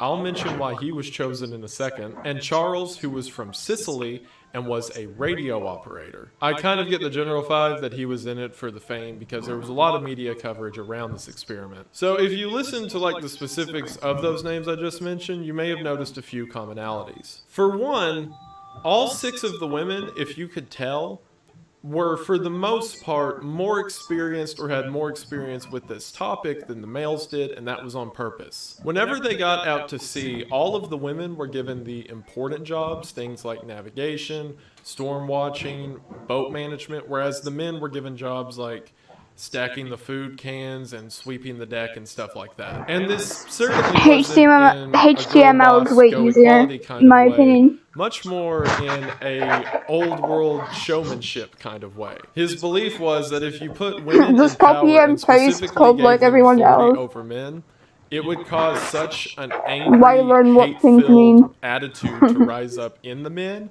that they would begin just getting violent and punching each other. Because everything that he's doing here, he's doing to try to prompt a physical reaction. Also, with the exception of a couple, all of the women were married with children. That's because in the aforementioned monkey experiment that happened, it was shown that the monkeys fought most often over women who had the ability to have children. So he literally was treating humans like they were bugs in an experiment, and he's like, oh, these are the most fertile, so we definitely want them, because then the males will become more alpha and fight each other in order to get fertile women. Also, and I'm stressing again, none of them were told any of this, and anytime they asked, he told them this was to develop world peace. So these like totally clueless people were just like, all right, I'll get on a boat. I don't care. 100 days off from work sounds good to me. Santiago was so convinced that this was going to happen and everyone was just going to go full primal at each other that is the reason he asked Bernardo to come on. Because like I mentioned, Bernardo was an Angolan priest. So he thought it would add a layer of intrigue if he put a religious figure on the boat, because then he was convinced that the males would be so just chomping at the bit, ready to go, that if he put a priest on there as a way to make them think about religion, it would make them even more upset. So he was so confident this would happen that he put a roadblock in his own experiment, because he thought that would just spice it up a little bit. Also, every single one of these people, to the best of Santiago's ability, had a different background and belief. If you'll remember, 2 of the women were from the United States and everyone else was from a different country. Not only that, but everyone had different religious backgrounds and political beliefs and different marriage statuses. The idea was he was trying to create a microcosm of people around the world itself. So all 10 of them meet each other and Santiago the night before they're supposed to take off. And the way it works is that they were on the African coast and they needed a tugboat to pull them out from the coast a certain distance, so that way the waves can pick them up and then carry them over to Mexico. So the next morning, everyone waits for the cameras, saves goodbye to their families, they get on the boat and take off. To set the stage for how this entire trip would go, while they were being pulled out by the tugboat, Maria, the ship captain, her boyfriend. Yeah, I'm also doing the buddy. Also, I told you you're only learning because of Homestuck, and you called me rude. Where he's freaking out and everything, and he asked, did you read the contract that Santiago had you sign? Because as you can imagine, for this kind of experiment, he had everyone sign a contract. And the boyfriend, screaming over the radio, says that it says in the contract you are to give your body, mind, and soul to Santiago, and he can do with you whatever he wants. Now, while that whole statement's a little pretentious that Santiago would put that in the contract, the morality of this experiment's questionable at best anyway. So Maria kind of calms him down and says it's going to be fine and then hangs up. But imagine that. You're about to go out to ocean with this researcher and 9 other people for 101 days. And then as you are leaving the coast, someone gets on the radio and starts going, he says he's going to take your soul. He says he controls your mind. Stop. Beep. I'm sure this definitely isn't foreshadowing of things to come. So as soon as they get started on this trip, everyone is already kind of weirded out by Santiago. Before they started this voyage, he had asked them very personal questions in the preliminary question time whenever he picked out the 10. Stuff like, if you could hook up with someone, who would it be? Have you ever thought about murdering someone, and things like that. Well, every week that they were on the boat, he would hand out these questionnaires that they all answered privately and then handed back to him that got progressively more intensive. Like, for example, going down the murder one, it went from, have you ever thought about murdering someone, to who have you thought about murdering? And then what weapon would you use? How would you do it? How would you get away with it? And stuff like that to try to understand their psyche. And these were asked every week. So not only was that a little strange, like, you know, you're just on a boat vibing with some people, and then someone's like, hey, you ever thought about killing your mom? But Santiago was really, like, retracted from everyone else too. And I think it kind of serves as a pretty good picture of what the guy was like. Like, everyone else is around, you know, socially interacting, and he's just sitting back over there in a journal writing about what social interaction may be like. Like, everyone's just talking or whatever, and he's sitting back there like, any moment now. they're going to rip out each other's throat. And what's so funny that contrast with this, and this is my favorite detail of the entire experiment, everyone on the raft besides Santiago became best friends. Like, legit, they took video footage, like, at periodic times throughout this entire trip as in order to catalog it, and everyone's smiling, they're hanging out, they're playing on the cells, people getting out, swimming around in the water by the raft as it's moving. And not only that, but after the experiment was over, everyone maintained contact with each other and stayed best friends for the rest of their lives. As a matter of fact, whenever they do the documentary, and they bring everyone back after 50 years, they're all just like, oh, hey, haven't seen you since last meetup. How you doing? How are the kids? Like, the purpose of this experiment, and the reason I'm talking so nonchalantly about it, was because of this. Because the purpose of the experiment was to watch these people, like, just kill each other, or something close to kill each other, when in actuality they just became best buds and stayed best buds, except for Santiago. So while everyone else is partying, having a good time, grilling hamburgers on the front of the boat and everything, they were all kind of creeped out by Santiago, who also, mind you, everyone on the boat was like mid-20s to mid-30s, and Santiago was 54 at the time of the experiment, so he's already like a much older guy. But there's just an old guy at the back of the boat, like, hunched over a notepad writing about how he can't wait for them to kill each other. So you may be asking at this point, what was life like on this little raft, which he called the Akali, by the way. So what was life like on the Akali? Well, there was this one little covered section where everyone slept next to each other. This was done because remember, the entire design of this is everyone gets mad with each other eventually. And then there was a little sort of bench area as you come out of that, and then you walk around to the front of the raft, and that's where the sails put up. That's where the table was that they would eat with each other and stuff like that. In the pictures that I'm showing, you're going to see a lot where it looks like they're sitting inside of like an orange bowl thing. That was the roof of the little covered area. It kind of caved in so that people could sit around up there. All of the food that they ate during the 101 days was packed beforehand, so it was rationed out and people ate at certain times. And you may be asking, well, how did people do things like go to the bathroom? That's what the poop cage was for. I know, that's what they called it. It's this metal cage that had a bar that had a little hole in it. And a lot of people talked about during the first week or two, they were like, you know, constipated because no one wants to do that in front of each other. But by the end, everyone was so close and had seen each other in every state of undress imaginable that they just didn't care. So again, aside from Santiago's whole hermit, like, keep journal on everyone habit, everyone got along and it was just kind of treated like a free cruise. Of course, there were some concerns and bad things that happened. One of them being nearly the entire time that they were at sea, there was a pod of sharks following them. Is it pod or school? The internet is telling me that a group of sharks is called a shiver. That's fantastic. Okay. They were being followed by a shiver of sharks for nearly the whole trip. And the fact that it was a sailboat meant that they kept speeding up, slowing down, speeding up, and slowing down. Early on, the control that Santiago had was made apparent. Because, see, the way that he staged it was like, oh, you all are going to run the boat. I'm just going to be the silent observer. But as soon as Captain Maria started to make calls about, oh, we should hoist the sails, do this, do that, whatever, he immediately tried to fight her on it. Because as we're going to find out, Santiago was also a huge control freak. This led to a general state in just the first few weeks of the trip where people were getting really angry at him. Like, they'd start making fun of him and calling him mean words and stuff like that. At least a couple would, like Maria. Maria and Santiago hated each other. And what's really funny is in the documentary, whenever Maria comes back after 50 years, she's like, yeah, I still can't stand the man. I know he's dead, but I hate him. And, like, as further proof of how weird Santiago was, another thing he would do in addition to the questionnaires is every week he would make everyone draw a picture of a tree. Because there's this thing in psychology that by the way someone draws the roots and the way they draw the branches and stuff like that, you can get a picture of what their mental health is like. It's kind of like that whole thing of draw a face, and by the way they draw the face, you can tell, you get it? So he has all of them draw these trees,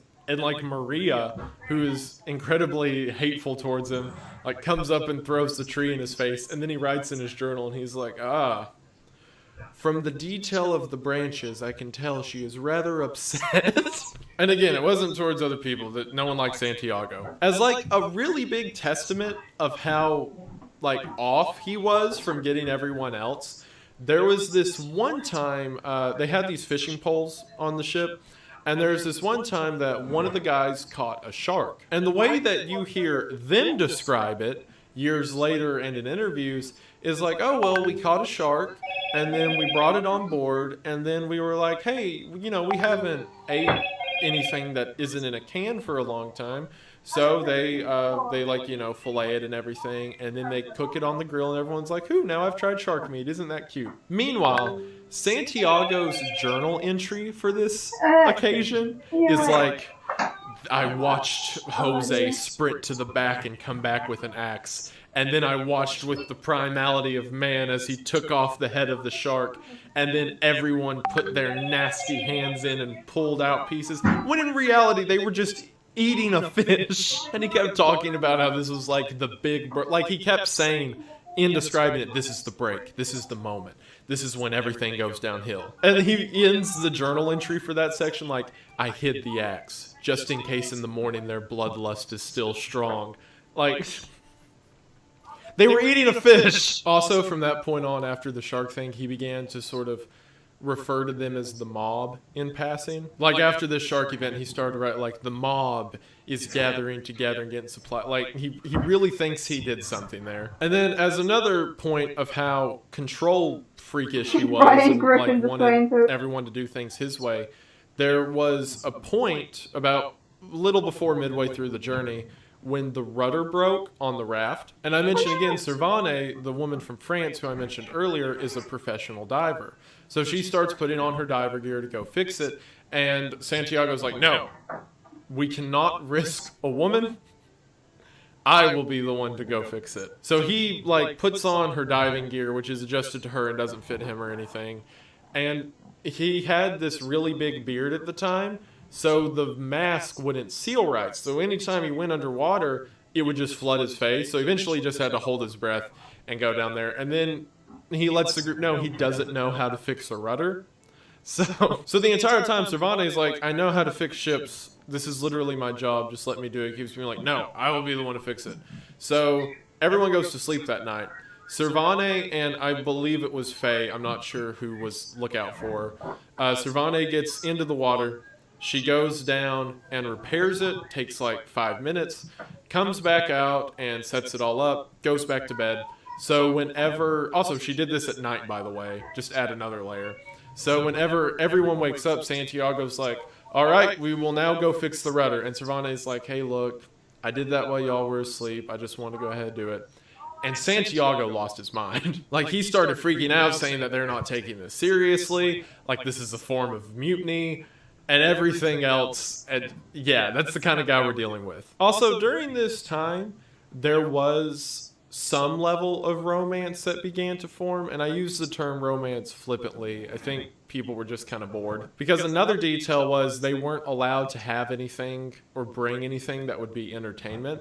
Like, they couldn't bring books, they couldn't bring anything like that. I think maybe it was Jose or Charles brought a guitar, because that could be seen as like a group activity. So the only form of entertainment was talking to each other and singing songs back and forth to each other and telling stories and stuff like that. So at some point, you know, a couple of the guys got kind of bored and one of the girls is kind of bored.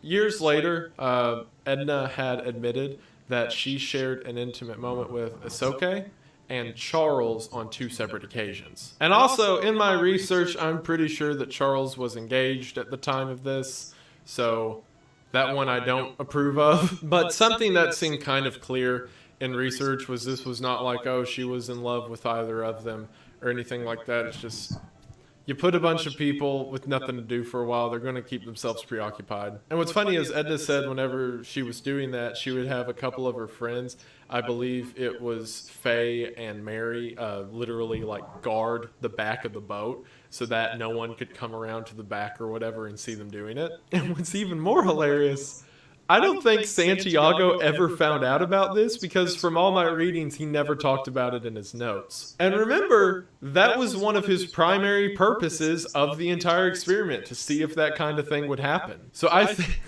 think that they just straight up didn't tell him. But what you've also got to remember is he never told them what the purpose of this experiment was. So they may be like, hey, we're bored. We don't want him to know about all this for several reasons. So we could just like go over here privately and not let anyone know. However, considering how they all felt about him, I'm pretty sure if they knew that was what he wanted to find out about, that they still wouldn't tell him just because he was so annoying. And I want to emphasize, I don't think this is him proving his point at all. Because remember, his point's like, oh, they're going to be feral, they're going to tear everyone apart, and it's going to be this disgusting monster fest or whatever. And this was literally just like a couple young single people being like, hey, I'm bored. You want because Edna and Ahsoka both made it clear in subsequent interviews that that's just kind of what they did aside from the raft. Like, they got bored and did that as a pastime. So it's not like the raft changed their psychology. They were just the same people. And also, I feel like as a scientist, Santiago should know that the chances of romance are incredibly decreased in an experiment whenever every time two people may be developing some form of a bond, there's a 50-year-old man at the back of the boat, like, may hurt your chances of developing a relationship. So, about halfway through the trip, Santiago got mad because he just figured that, like, why aren't they killing each other or doing other things yet? This isn't what I wanted. So he starts just, like, being a jerk. And he considers that introducing, like, chaos to the theory. Like, he's stirring the pot now, but really he's just being mean. Like, for example, he gathered everyone together, and he started reading their questionnaires out loud. Because, remember, these have been, like, very private answers. And several of the questions were like, if you could hook up with one other person on the raft, who would it be? If you could kill one other person on the raft, who would it be? So he gets everyone together, and he starts reading their questions. And one of them was like, Edna had said that if she could hook up with anyone, it would be Jose. But Jose had said that if he could kill anyone, it would be Edna. So he points that out as like, ha ha, she said that she has a crush on you, but you said that you don't like her. Like, it's the most middle school stupid scenario you could imagine. And what's really funny is everyone was so, like, friendly with each other that no one cared. Like, whenever that came out, Jose was like, I'm sorry. Whenever I answered that, I didn't really know you that well, and it was a different time. And Edna's like, oh, it's okay, sweetie. I totally get it. I think you're cute. And he kept doing that. He kept being like, Faye, you said that you hated Charles. And Faye was like, well, I said that because that day he stole some of my food, blah, blah, blah. And Charles is like, oh, I'm so sorry. Like, he keeps trying to get them to fight each other, but everyone was so nice and so friendly towards each other, it kept not working. And then around this point, like, he got really violent and, like, really inappropriate.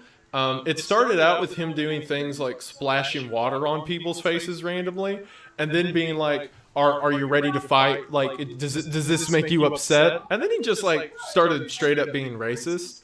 Like, for example, he went to Faye, who, as you can see from the pictures, is black, and began just calling her words like primitive, a thief, and other incredibly rude, like, racist terms. And he would even walk up to Faye and be like, are you going to sleep with Bernardo anytime soon? Because at this point, he just didn't care if they knew what the experiment was about. And he'd be like, you know, because you're both, you know, why don't you, you know? And, like, he did the same to, like, Charles and Servane, because he's like, you're both European, you know, in nature, like, when animals look alike, and it's so dumb. And what makes it even more annoying is the entire time this was happening, he kept writing in his book about, like, how they just don't get it. Or in other words, he was saying stuff like, I am on the prefaces of one of the greatest experiments of mankind, and all they care about is friendship and getting along and survival, like idiots. And he also just tried to keep, like, micromanaging every aspect of their life. Like, say there's two identical food cans, and, like, two people pick them up, you'd be like, that one's for Jose, and Bernardo gets that one.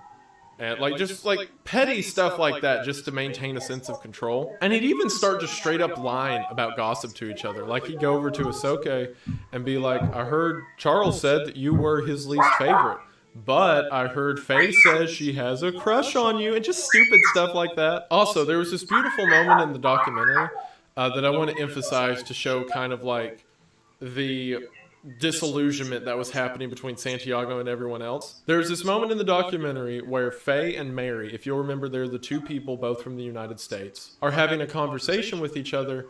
And Faye says that as they were going across the Atlantic, it was one evening, it was kind of quiet, she had the realization that she is going along the exact same path that her ancestors would have gone through whenever the slave trade was happening. Or in other words, she is traveling the same path as those before her did in bondage, only now she was doing it as part of a scientific research experiment as a free person. And she said in that moment, across the ocean as the sun was setting, it hit her all at once, the realization of people have died before me so that I can be where I'm at. And now they live on through me. And how she said that one moment on the boat managed to change her entire life view and made her more appreciative of things to come. Not only that, Mary said, because originally I said at the beginning that Mary joined just because she thought it would be interesting to see if she can do it.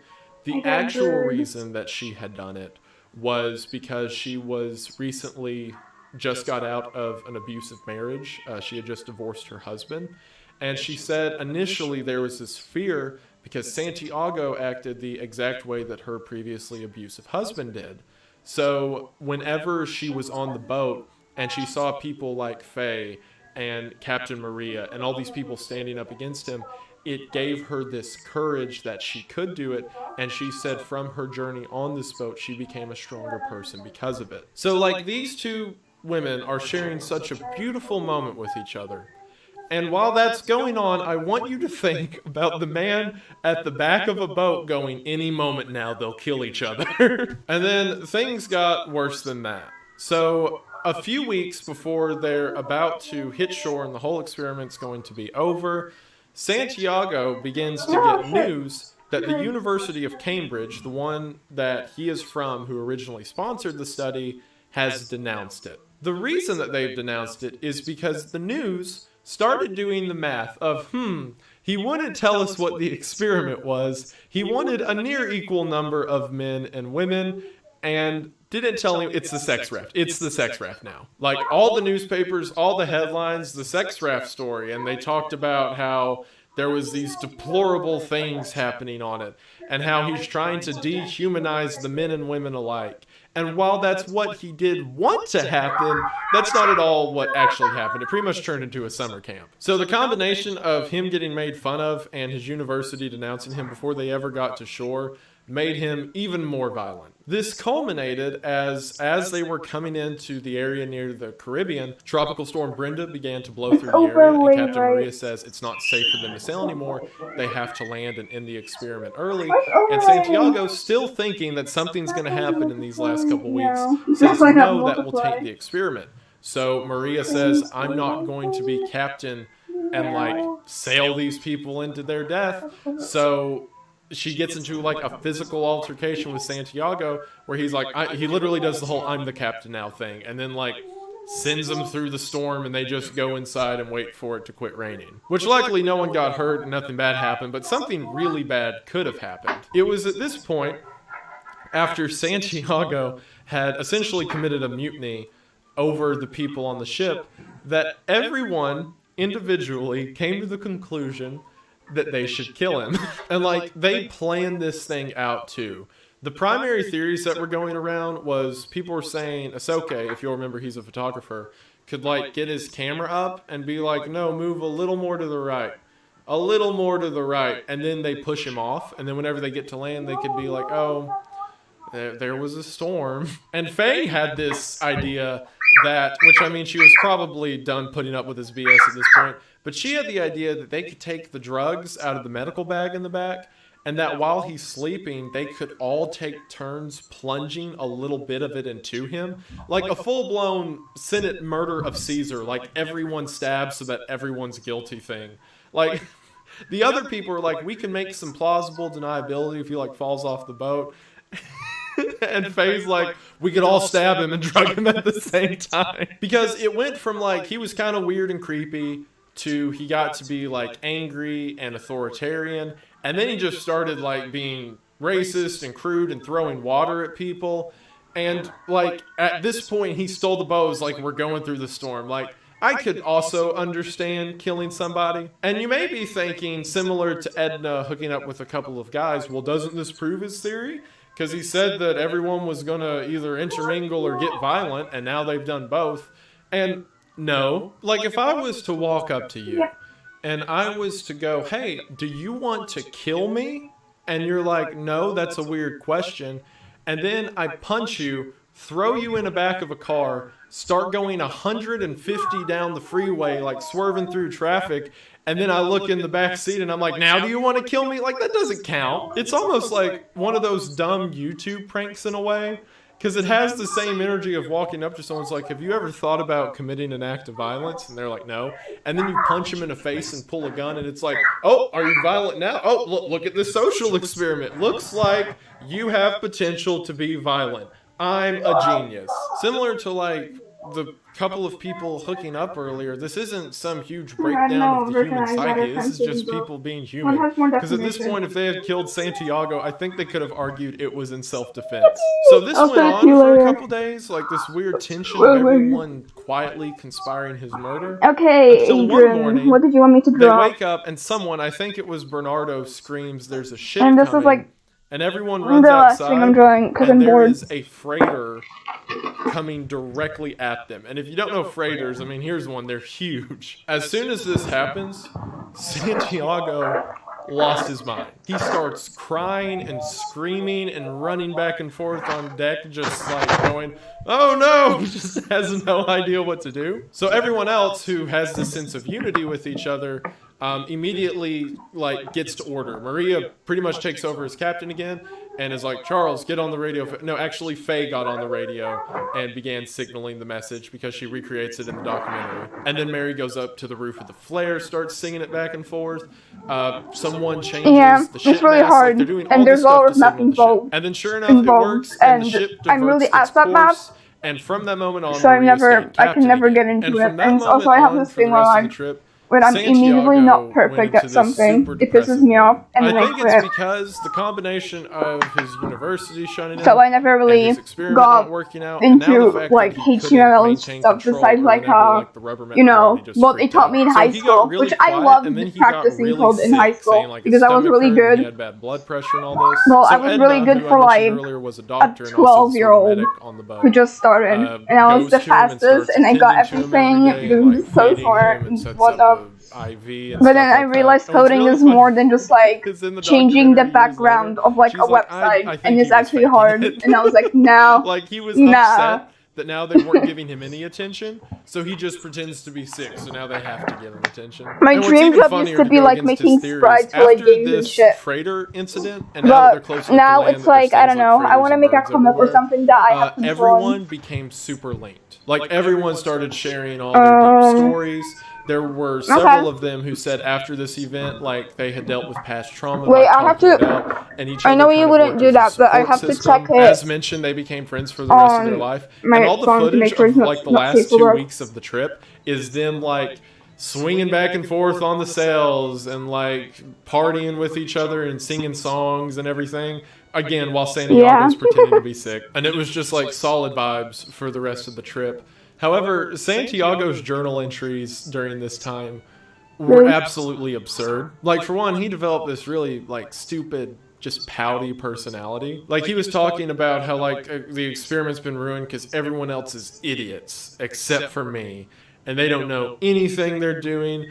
And now I'm going to have to do this whole experiment over again. So his theory for the next experiment was to design a raft would you that want me only to search one on person could fit in. YouTube or And it's flat, so you have to lay down Twitter, in it. whatever? And his idea was he would be the only one on the raft, and it would be a glass bottom raft, so that he would lay down flat and just stare into the abyss of the ocean. And he wanted to float across the entire Atlantic doing that. And like his entire attitude towards this is like, everyone's an idiot except for me.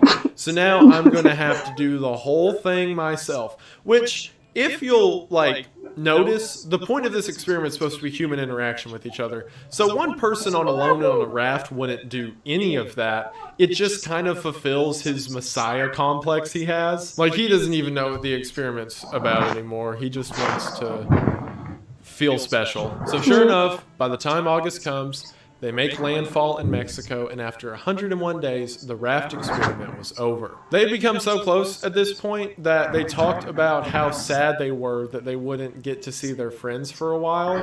And, like, there was someone who said, I could have stuck on that cruise forever, but I had to go home and see my kids and do all of that. But I hope in the future I get to see these people again. After they hit shore, they had, like, a final debriefing where the original plan was Santiago was going to tell them about all that he had discovered from their experiment, and then like let them back out into society. But what it actually was, because of the way things went, is Santiago sitting around like, well, did anyone learn anything this week?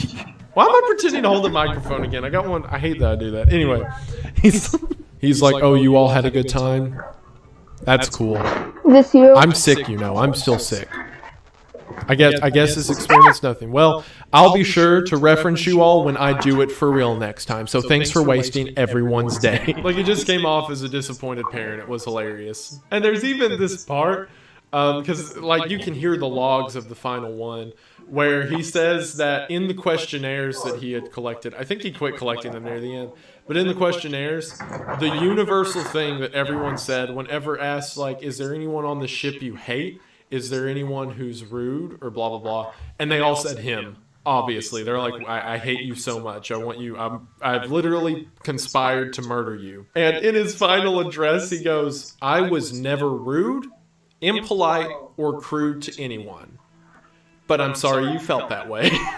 Like, anyway, what a loser. In an interview he did a while afterwards, I believe it was on a Mexican talk show, they asked and said, I'm only going to do a besides headshot. like your data, because I hope you don't mind. I don't really have the energy to he do still a tried full to body. make the point that they all formed a mob and became violent with stuff like the shark and things like that. And not a lot of the truth of the experiment came out until recent years in the documentary and all of that.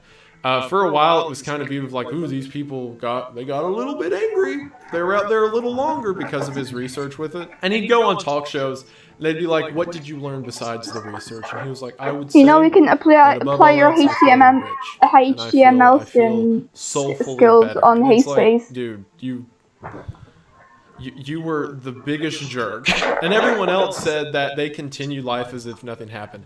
I believe it was Cervane who said that whenever she left her job to start the whole journey, her boss said, well, when you get back, you know, that's going to be a whole life-changing experience being at sea for 100 days. So when you get back, you'll probably want a bigger or better job or whatever. And she said she got back and literally nothing changed. And that was kind of the consensus from everyone. Like, they made friends and they worked out personal stuff, but it wasn't like they came back thinking themselves to be like more of a animal than man or whatever else. They're just like, yeah, I had a good little vacation, made some new friends, you know how it goes. And that was the end of the raft experiment. And one of the reasons I want to talk about it is, for one, no one's talked about it. I haven't seen like any videos or stuff I just covering the downloaded topic. I think it's too funny and too weird not to. Because And I can't also, be like I asked. said, up until recent years, people have cited that experiment as being proof of people going insane if left alone for long amounts of time. Which isn't at all what happened. That's just what Santiago really wanted to happen, and it didn't. But through the opinions and testimonies of those who are still alive and the stories that they tell, it's so wild that someone who has been so highly regarded, or at least, well, he probably wasn't that highly regarded. I'm not part of the scientific community, so I don't know how highly his name was praised. I can't imagine that much if Cambridge denounced him during the study. But it's weird that something that's officially logged as an exploration of the human psyche was just a big joke that a bunch of people made like summer camp connections off of. So the moral of the story and what you can take away from this is there's no time to touch grass if you spend all your time drifting at sea. And the even more important moral to remember from this story is how I feel, and I feel very thankful that you have stuck around this far. So thank you for watching. I love weird, like, scientific experiments like this, and a lot of them are much more depressing and show, like, these deeper, like, explorations of human or animal psyche. There's this one experiment that I thought about covering. It's the Rat Utopia experiment. I believe that's what it's called. The Rat Utopia experiment was down so the rabbit fucking... hole which his name is Frederick Knudsen. I believe that's his name on YouTube. You can look up Down the Rabbit Hole and you'll find him. He did, actually, you know what? I'll link it in the description because it's such a good vid. He did a fantastic video on that experiment, and I've wanted to cover that one, but honestly, he did so good, there's no purpose for me to. But, like, there are a ton of experiments like that that explore the depravity or, like, the bad parts of psyche or social interaction or whatever. And while researching these, I came across this. And I believe it was some list like the 5 experiments to prove humans are evil or whatever. And it was made a few years ago, right? Before like the documentary, before people started talking about all this. And it's like the raft experiment. And it's like, it proved like they formed a mob. They got violent. Although this has been, like, there's a final sentence, it's like, although this has been contested as of recently. So I kind of forgot that last sentence and was like, oh, the raft, that seems like a cool, depraved experiment. Let me look into that. So I do the research for it and find all the stuff I just talked about. I'm like, this is absurd. That, for one, how weird the experiment was planned to be, how much it did not turn out the way the researcher wanted it to, and like his pouty attitude. Like, I encourage anyone who thinks I'm being too harsh on the guy, Santiago or whatever, I encourage you to like read his writings, look at, not his book, Akali, because in the book Akali about this, he pretty much just talks about how people become a mob mentality or whatever. Like, that's his view of what happened. Like, compare what he said to what everyone else said, and all that, and tell me that I'm being too harsh, because I really don't think I am. I think this guy was a jerk, and a problem that happens with a lot of these guys is people will have degrees or they'll have letters in front or behind their name or whatever, and people just assume that means they know what they're talking about. However, a value of knowledge is not a value of intelligence, and with people like this, I think that can kind of be seen, or at least social intelligence. And if he just like didn't understand social cues, that would be one thing. But that doesn't excuse the racism and the meanness and the sexism and everything else that he injected into this. So, yeah.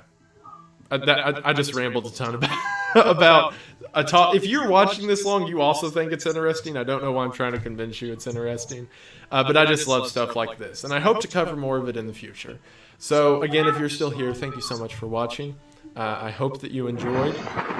As far as, I think we're at 617,000 subs, which is not a real number. None of these are real. I say that in every video, but none of these are real numbers, and I'm going to wake up one day, and this can't be real. It's kind of just, I'm numb at this point, because it's such an absurd explosion, and I just love it so much. And thank you all so much for watching. Thank you for sticking through the video as long as you have. Thank you so much to my patrons over here. You guys are fantastic. Your continued support and allowing me to be where I am means the most. And like things like me going full time now, which is so cool, and I can't believe it, is thanks to you all. So thank you all so much for that. So thank you to my patrons. Thank you to everyone else. It is, I've been saving this, but when this video goes up, it's going to be spooky month tomorrow. I'm so excited.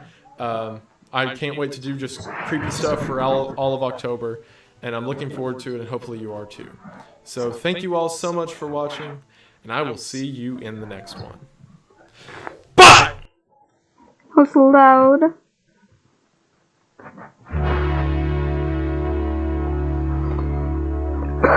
Elbozo.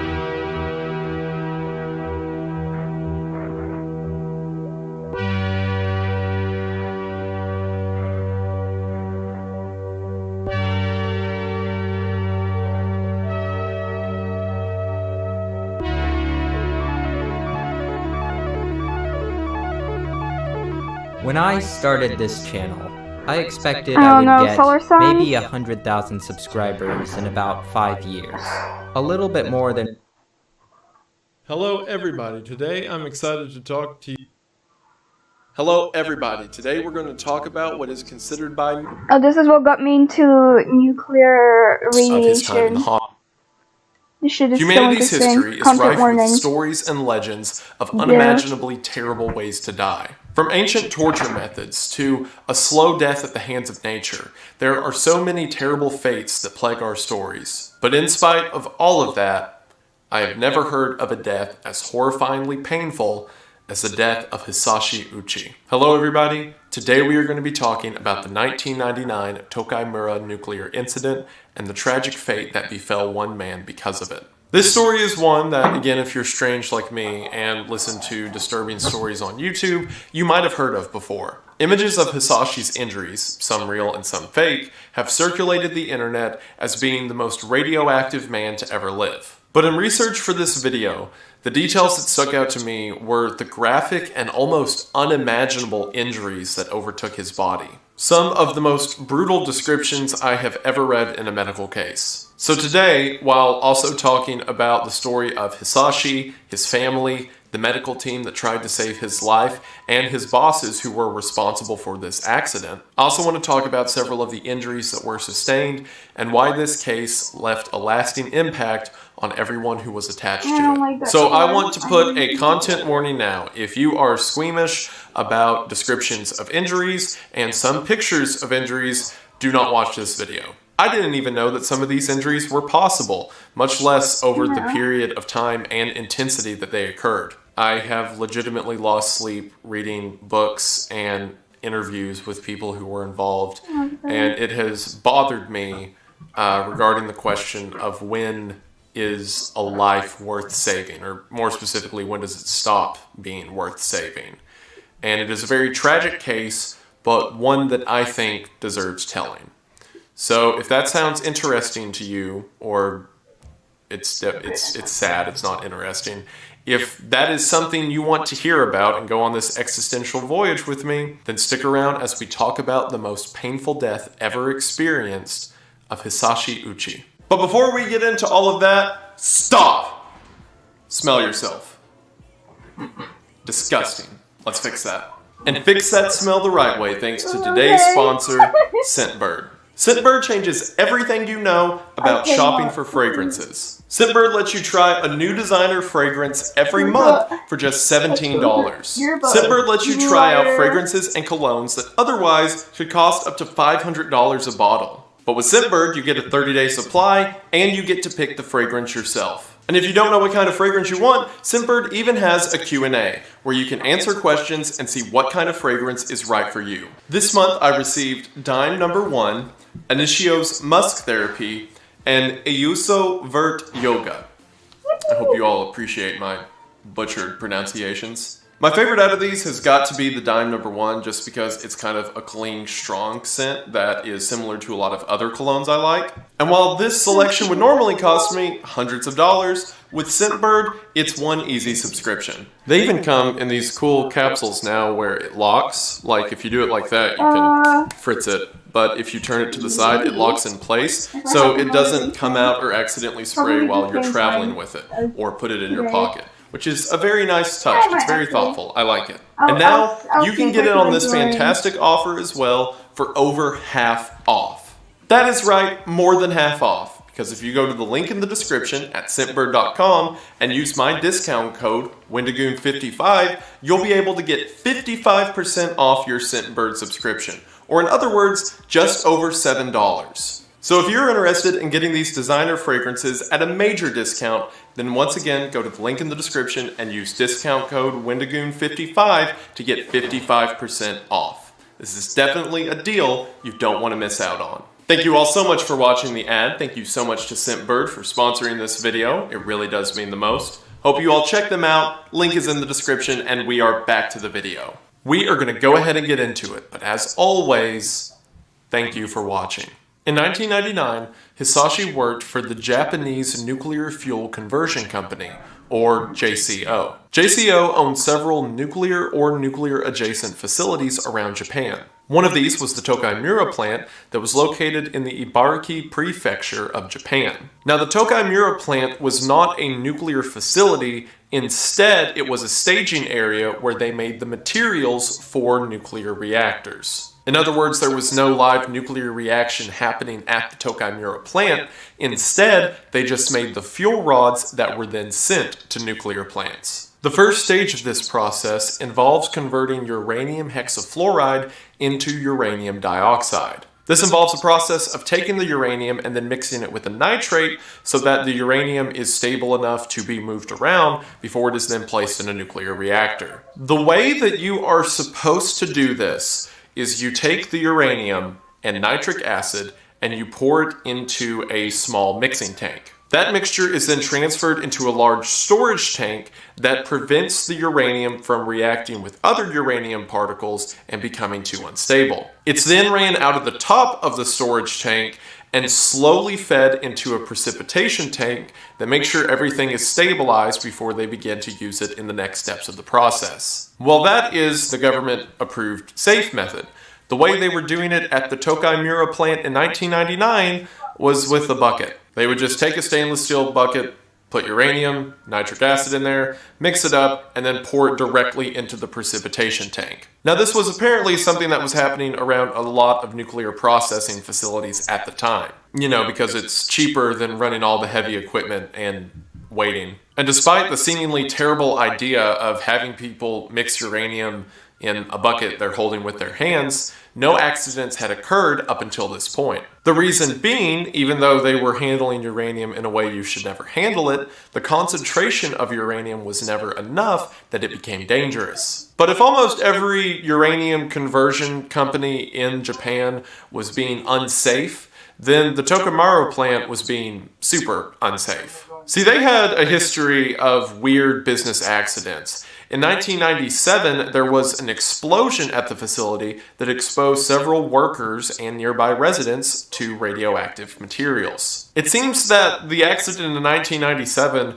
involved them burning a bunch of trash inside of the building, inside of like a closed off area, and it just caused air and unburnt fuel to kind of evaporate, and it eventually blew up and caused a big pop. And you know, you don't want air getting rushed out of a radioactive material burning yard, I guess. So realize we're dealing with a company who thinks it's fine to burn trash in a uranium processing plant. This was the facility that Hisashi Uchi worked at.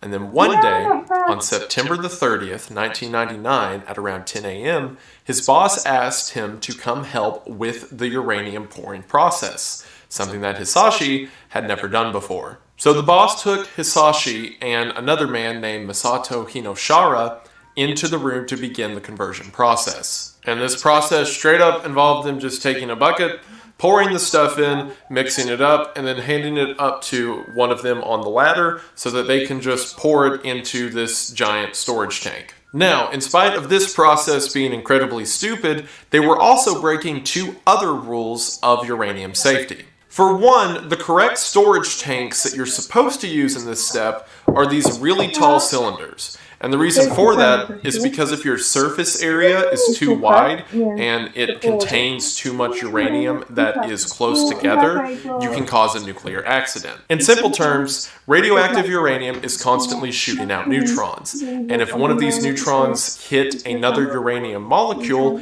it can cause a reaction.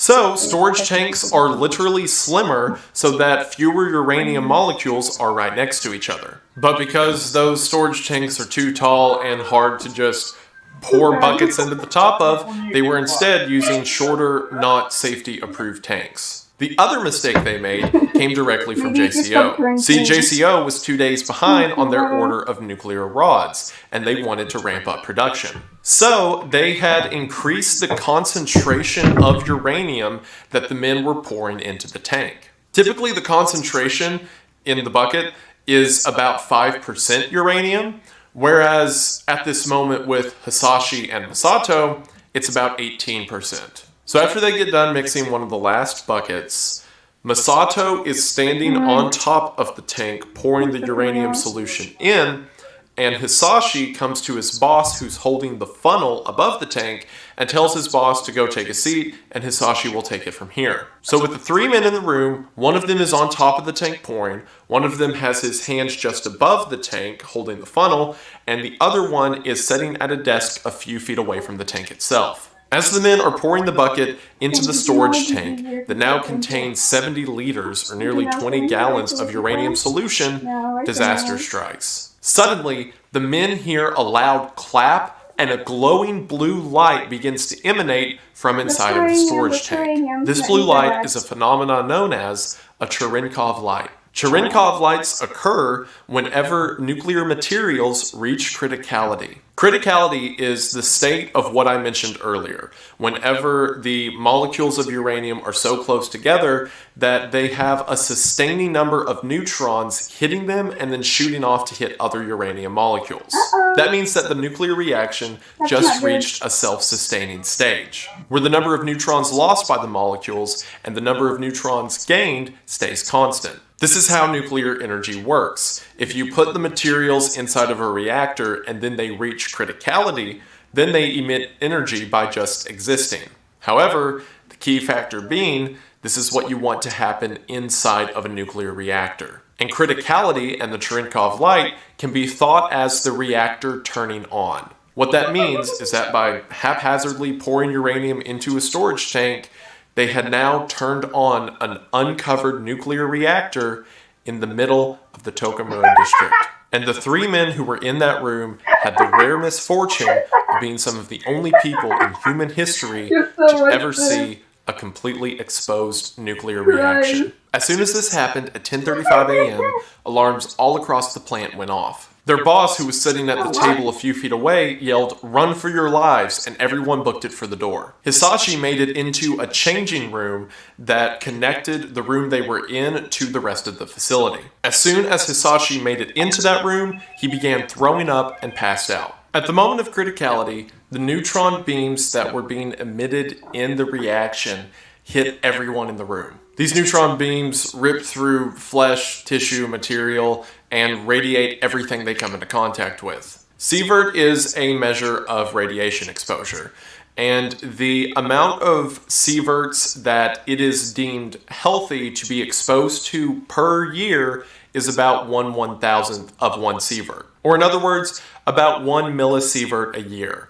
If you're a nuclear worker, sometimes you can fudge the numbers and go a little bit over, but never over like 20 millisieverts a year. So keep in mind, 1 is the safe amount for a year. At the moment of criticality, the boss who was sitting at the desk was exposed to about 3,000 millisieverts. Masato, who was pouring the bucket, was exposed to about 8,000 millisieverts. And Hisashi, who was standing next to the tank and had his hand hanging over it, was exposed to about 20,000. Now, 7,000 to 8,000 millisieverts is considered a lethal dose, and initially they thought that Hisashi had been exposed to about 8,000, so maybe there was a chance to save him. But by looking at the chromosomal damage that happened to him, which we'll talk about in a minute, it seems the number was closer to 20,000. So Hisashi experienced 20,000 times the safe amount of radiation that you can take in a year in a few seconds, and somehow was still alive. The moment of criticality caused a huge panic. Within 350 meters of the plant, all houses were evacuated, and up to 10 kilometers away, they were telling people to seek shelter. In the meantime, the workers, including Hisashi, Masato, and their boss, were all evacuated from the facility. And after about 20 hours, they managed to stop the criticality. Because of the amount of uranium that was in the storage tank, it was still a very low amount compared to, a nuclear reactor, so there weren't any permanent effects to the region. However, the same couldn't be said for those 3 men.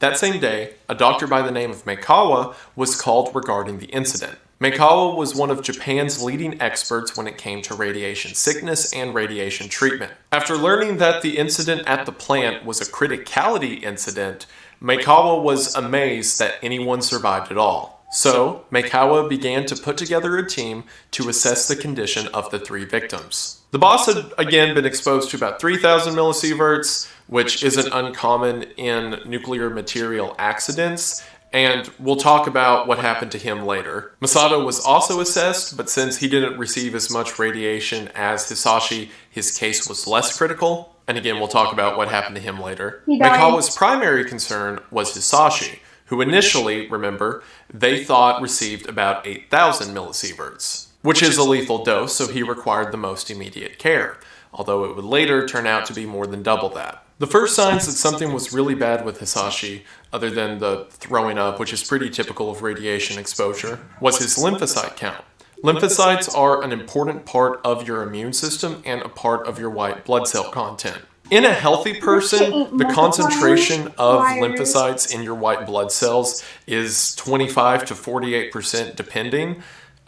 Whenever they got the results back of Hisashi that were taken 9 hours after exposure, his was down to 1.9%. So his immune system was tanking fast. Meikawa visits Hisashi in the hospital, and to Meikawa's surprise, Hisashi looks fine. The only symptoms he had was a red face and bloodshot eyes. And the only pain that he said he was currently experiencing was a pain just under his right ear and a pain in his right hand. If you'll remember, his right hand was the closest part of his body to the nuclear reaction. Now, while this may sound shocking, this is actually to be expected. Radiation sickness occurs in 4 stages. The first stage, known as the prodrome stage, is the initial literal gut reaction to radiation exposure. Whenever someone's bombarded with a lot of radiation, they may throw up or have diarrhea as kind of a quick nauseous attempt to expel materials from within the body. But then after that typically only lasts a few hours, there's something called the latency period. In the second stage, the body is being destroyed by the radiation and the symptoms of it aren't made known yet. While there may be some pain and discomfort, the patient is normally fine during this period of time. However, following the latency period is the manifestation stage. That's when the damage the radiation caused begins to be made known, as the person can develop anything from an immune system shutdown to skin burning and several other symptoms we're about to see. And then after that, the 4th stage is either recovery or death. So during this period of time, the radiation is destroying Hisashi's body. The effects just aren't known to him or others around yet. And Meikawa, who's seen this before, knows that this is the radiation's theoretical rising of the hammer, and he wants to be there whenever the hammer strikes. So Meikawa has Hisashi transported to his team and his facility at the Tokyo University Hospital. The transfer happens on October the 2nd. 3 days after his exposure. The first device used to artificially assist Hisashi is a breathing apparatus. See, his chest began to hurt as he would breathe, so he began to take very short and shallow breaths. So they hooked him up to a breathing mask that essentially forced his lungs to breathe through the pain. Now, in radiation sickness, the first parts of the body that are destroyed are the mucosal membranes and your immune system. So any part of your body that secretes something like the lining of your intestine or salivary glands in your mouth or mucus glands in your nose, those are almost always fried, meaning that processes like digestion become a lot more difficult. And radiation has a particularly strong effect on your bone marrow, meaning that your entire immune system production is either stopped entirely or delayed for some time. That means that with patients who are suffering from radiation sickness, it is very hard to keep nutrients in their body, and it's also very hard to make sure they don't get sick. Because an otherwise harmless infection can quickly become lethal when their body has no way to fight it off. So because of this, the 2 private rooms at the Tokyo University Hospital were effectively turned into a quarantine zone. Now, typically with radiation patients, it is a risk of people around the patient becoming irradiated. That's because most often, radiation exposure comes from radioactive materials. Like, for example, if there is a fire and the smoke's irradiated and that gets on people, or they come into contact with irradiated water, or something radioactive explodes and they touch the debris from the explosion, then that person is not only exposed to radiation, but there is enough of the material on or in their body that they can expose people around them to radiation. However, if there's any upside to this case, it's this. That wasn't the case with Hisashi,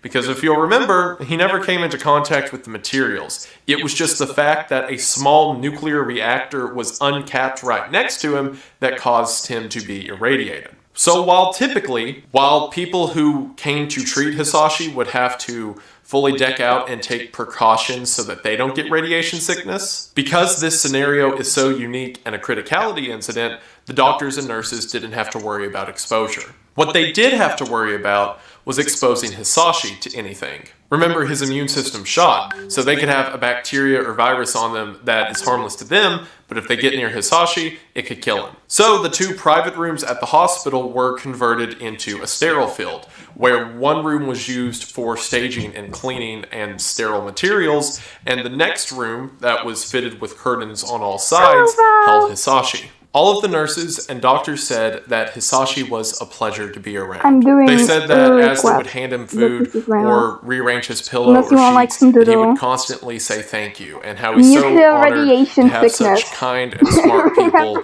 caring after him. One of the nurses even said that whenever she would come to give Hisashi a bath in his bed, because, he can't get up to take a shower, that every time she'd undress him, he would blush and say that he was so embarrassed and that they should just have his wife come do it. They would talk to him about his personal life, how he loved to go fishing and loved the outdoors. And despite the severity of his exposure, everyone was amazed that his body, even after several days, seemed to be in good condition. Other than things like he needed the respirator to assist with his breathing, there seemed to be no external effect on his body. Yet. That right hand that was so close to the accident, the nurses said that it just seemed it was sunburnt. And despite his exposure, all of the nurses were so hopeful of his condition and wanted him to live that on the charts during this time, they wrote that their goal was to get him out of the hospital. Also during this time, Mikawa was assembling a team of the highest physicians from 13 different departments. People who were experts at cell therapy, blood transfusions, gastroenterology, dermatology, just to name a few. Most of them took this job not only to help a patient, but because in all of human history, no one had ever been exposed to that amount of radiation and lived. And everyone on the team was aware that despite being the forerunners in their field, they were stepping into completely uncharted territory. So this team developed a system. Every day, they would go in at 7 a.m. to assess Hisashi's condition. From there, at 8 a.m., they would have a meeting where they would discuss treatments and what to do for the rest of the day. There would then be a second meeting at 6 p.m. where they would review how the treatments from that day performed and what they should do for the night and day to come. These meetings occurred twice a day in a conference room at the Tokyo University Hospital for every single day that Hisashi was there. These meetings would contain dozens of people, specialists in their field to nurses who were providing care, and sometimes would last as long as 2 hours. Most of the staff who were working the case effectively lived in the hospital while Hisashi was there. And while the experts knew that the worst was yet to come, hopes were high. They had the best minds in Japan gathered around this guy. And even though everyone knows that radiation has a latency period and that it's going to get bad any day now, there is no better place to get sick than in a professional hospital with dozens of the best minds in the world ready to treat you. During this time, Hisashi's family began to live in the hospital as well. Hisashi's wife, son, who was in the 3rd grade, parents, sister, and brother-in-law practically lived in the waiting room on the first floor of the hospital. All of them began to develop relationships with the doctors and nurses, and they would come and see Hisashi every single time that visitation hours were allowed. However, according to nurses, Hisashi's son only saw him once, and it's believed by many that the mother didn't want the son to see his father as his condition worsened. One of the nurses also mentioned that during this first week, Hisashi was sitting in his bed and then asked, "Hey, people who are exposed to radiation were likely to develop leukemia, right?" And the nurse was kind of taken back by this and told him that he shouldn't worry about it. And the tragedy set in that he doesn't realize what's about to happen. because leukemia, a disease that can develop over time and could take months or years to be fatal, is nothing compared to what's about to happen to him very soon. The first signs of how bad this was going to be happened on October the 5th. The doctors took a sample of Hisashi's bone marrow to see how bad his immune system had been shot. And when they looked at the micrograph, most of them couldn't believe what they were seeing. So, for context, chromosomes are the part of your body that is effectively the blueprint for how your body is built. Your chromosomes exist in every cell, and without them, your body can't build anything. We're you listening can kind of think to of it as radiation. both the foundation and map for Val, how do you new want to be cells a are mod? reproduced. So if your chromosomes are damaged, then that means any new cells reproduced by that cell are going to be damaged or malformed as well. When they looked at the micrograph for what Hisashi's bone marrow looked like, this is a healthy person's chromosome mapping, and this is what Hisashi's looked like. This isn't damage to your immune system. This is an erasing of your immune system. The experts couldn't even look at this and tell which of the chromosomes were damaged or destroyed, because then there may be some way to treat it. It was just seen that all of them had been wiped out. The doctors had imagined that a transplant would be needed, but now He's going to die. there's no question Don't get attached of to if him. Hisashi's body can ever recover, because right He now won't recover, it he'll doesn't die. even have the tools to make new immune cells. After seeing the severity of this, they began a new procedure where they did something called a PCR test. And PCR tests have been a thing for a while, but in 1999, there was a new way that you could get results within a few hours rather than sending it off to a laboratory. A PCR test allows you to see the very early stages of an infection, either a virus, bacteria, or fungus, so that you can see if a microbe is present before it starts to show symptoms. So they did this on Hisashi multiple times a day, because if this guy gets like a cold, it will kill him fast because his body has zero defense. Some other figures for you nerds out there like myself: his white blood cell count was about 900, which is a tenth of what it should be, and his platelet count was about 26,000. Healthy people are between 120 and 380,000. So the first order of business is getting this guy a marrow transplant. Their best option for this is a stem cell graft, where stem cells are placed into the bone marrow, where hopefully his system will accept the transplant and then use that chromosomal code as the blueprint so that it can rebuild his bone marrow. The problem with this is the donor and recipient have to be an exact match on their HLA. His sister was an exact match, no matter matter. He died. However, thankfully, despite siblings only having I don't know. a 1 in 4 It's chance YouTube of is being stupid. a match, Hisashi's sister was a match. And his sister was more than willing to give up whatever her brother needed to keep him alive. So they gave her a drug that increased the stem cell production in her blood, and then did a peripheral blood transfusion. In other words, typically they have to go into the bone marrow and take a sample, but all they did here was spike her body with a lot of stem cells, and then they hooked her up to a machine that took the blood out of her body, separated the blood from the stem cells, and then put the blood back into her body. Now, whereas a normal donation would require a not huge amount of stem cells, they had to rebuild Hisashi's body from scratch.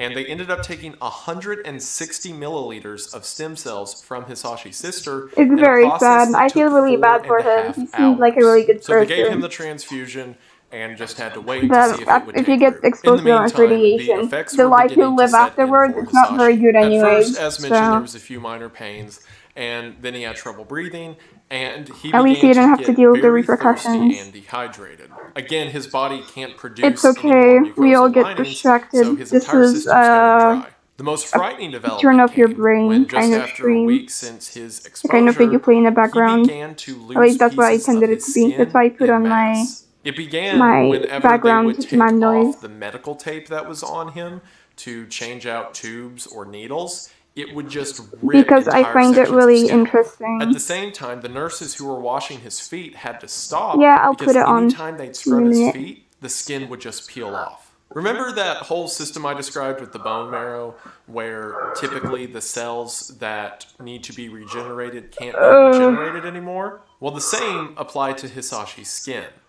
Skin, for those that don't know, is constantly this is what I was talking from about. the lowest layer of the skin, or I don't know what comic you're talking about. This is what I was talking about the in skin about falling 2 off. weeks, the top layer of your skin goes through a complete cycle, and the dead cells simply fall off. But if your body can't produce new cells, then your entire layer of skin just kind of detaches from the rest of you, and you just exist in it like it's some sort of suit.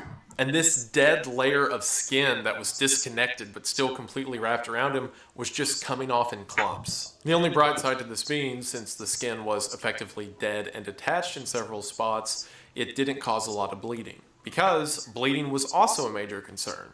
If you'll remember, his platelet count was super low, meaning that even the most minor cut or puncture could theoretically cause him to bleed out. Because if he starts bleeding, his body has no way to stop it. On October the 6th, they did an x-ray to see what the issue with his lungs were.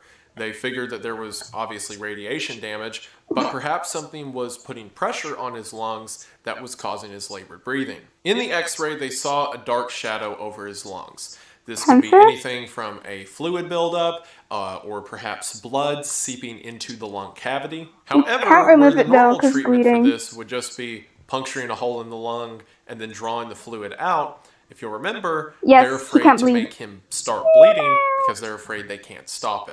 So the only thing they can do is just crank up the machine to make him breathe through the pressure. So the machine went from helping him breathe and just providing oxygen to actively shoving the air into his mouth, causing his chest to expand, and then sucking it back out. Meaning that anytime Hisashi tried to breathe normally, he was fighting against the positive and negative pressure of the machine.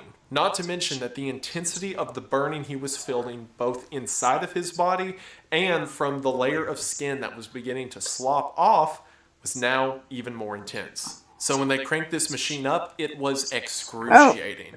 It was every part of his body that was a part of respiration burning and yelling at him to stop, and the machine breathing for him anyway.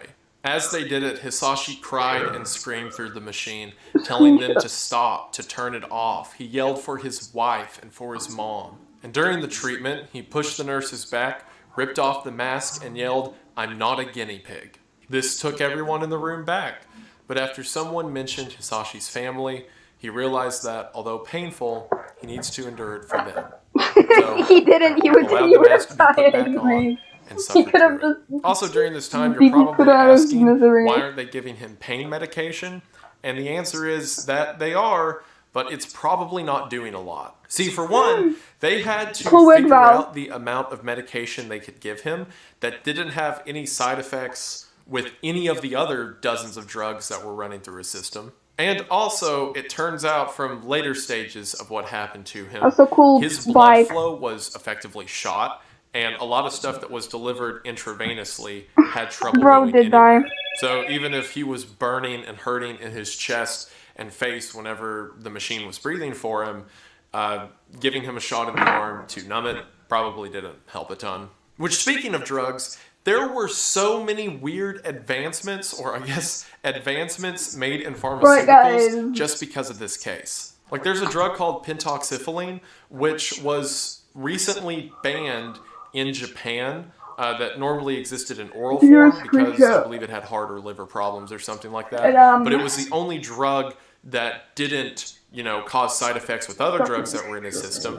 So they tried to get approval from the Japanese government to use it, and then after like a week they did. But then, as mentioned, a lot of his mucosal lining's falling apart, so he can't ingest it. So it eventually ends up with them finding a dealer in Thailand who can get them the raw ingredients for a venous version that can be injected. So a doctor drives to an airport at 6 in the morning where this delivery of a vial of this medicine is handed to him from Thailand, and he drives it back to the hospital. Multiple Wait, maybe I times, have a- they had to get the raw ingredients of drugs and synthesize them in new ways on site so that they could deliver them in different methods. Also around this time, doctors from all over the world were coming to assist in I this should have case. put on Doctors and earlier. researchers who had worked at Yeah, Chernobyl, wait. members of American, Russian, and German delegations. Around the same time that these people started showing up, about October the 10th, Hisashi gave his final messages with his own words to his wife and family. Something that the nurses mentioned is that never in Hisashi's presence did his wife ever cry. The mother and father would come in and cry, the sister would cry in front of him, but every single time that Hisashi's wife walked into that room, she was smiling, she was talking about memories of how I'll they be met each sure other, to she was keep talking about how mysterious strong and the handsome next he time. is. Right. Not once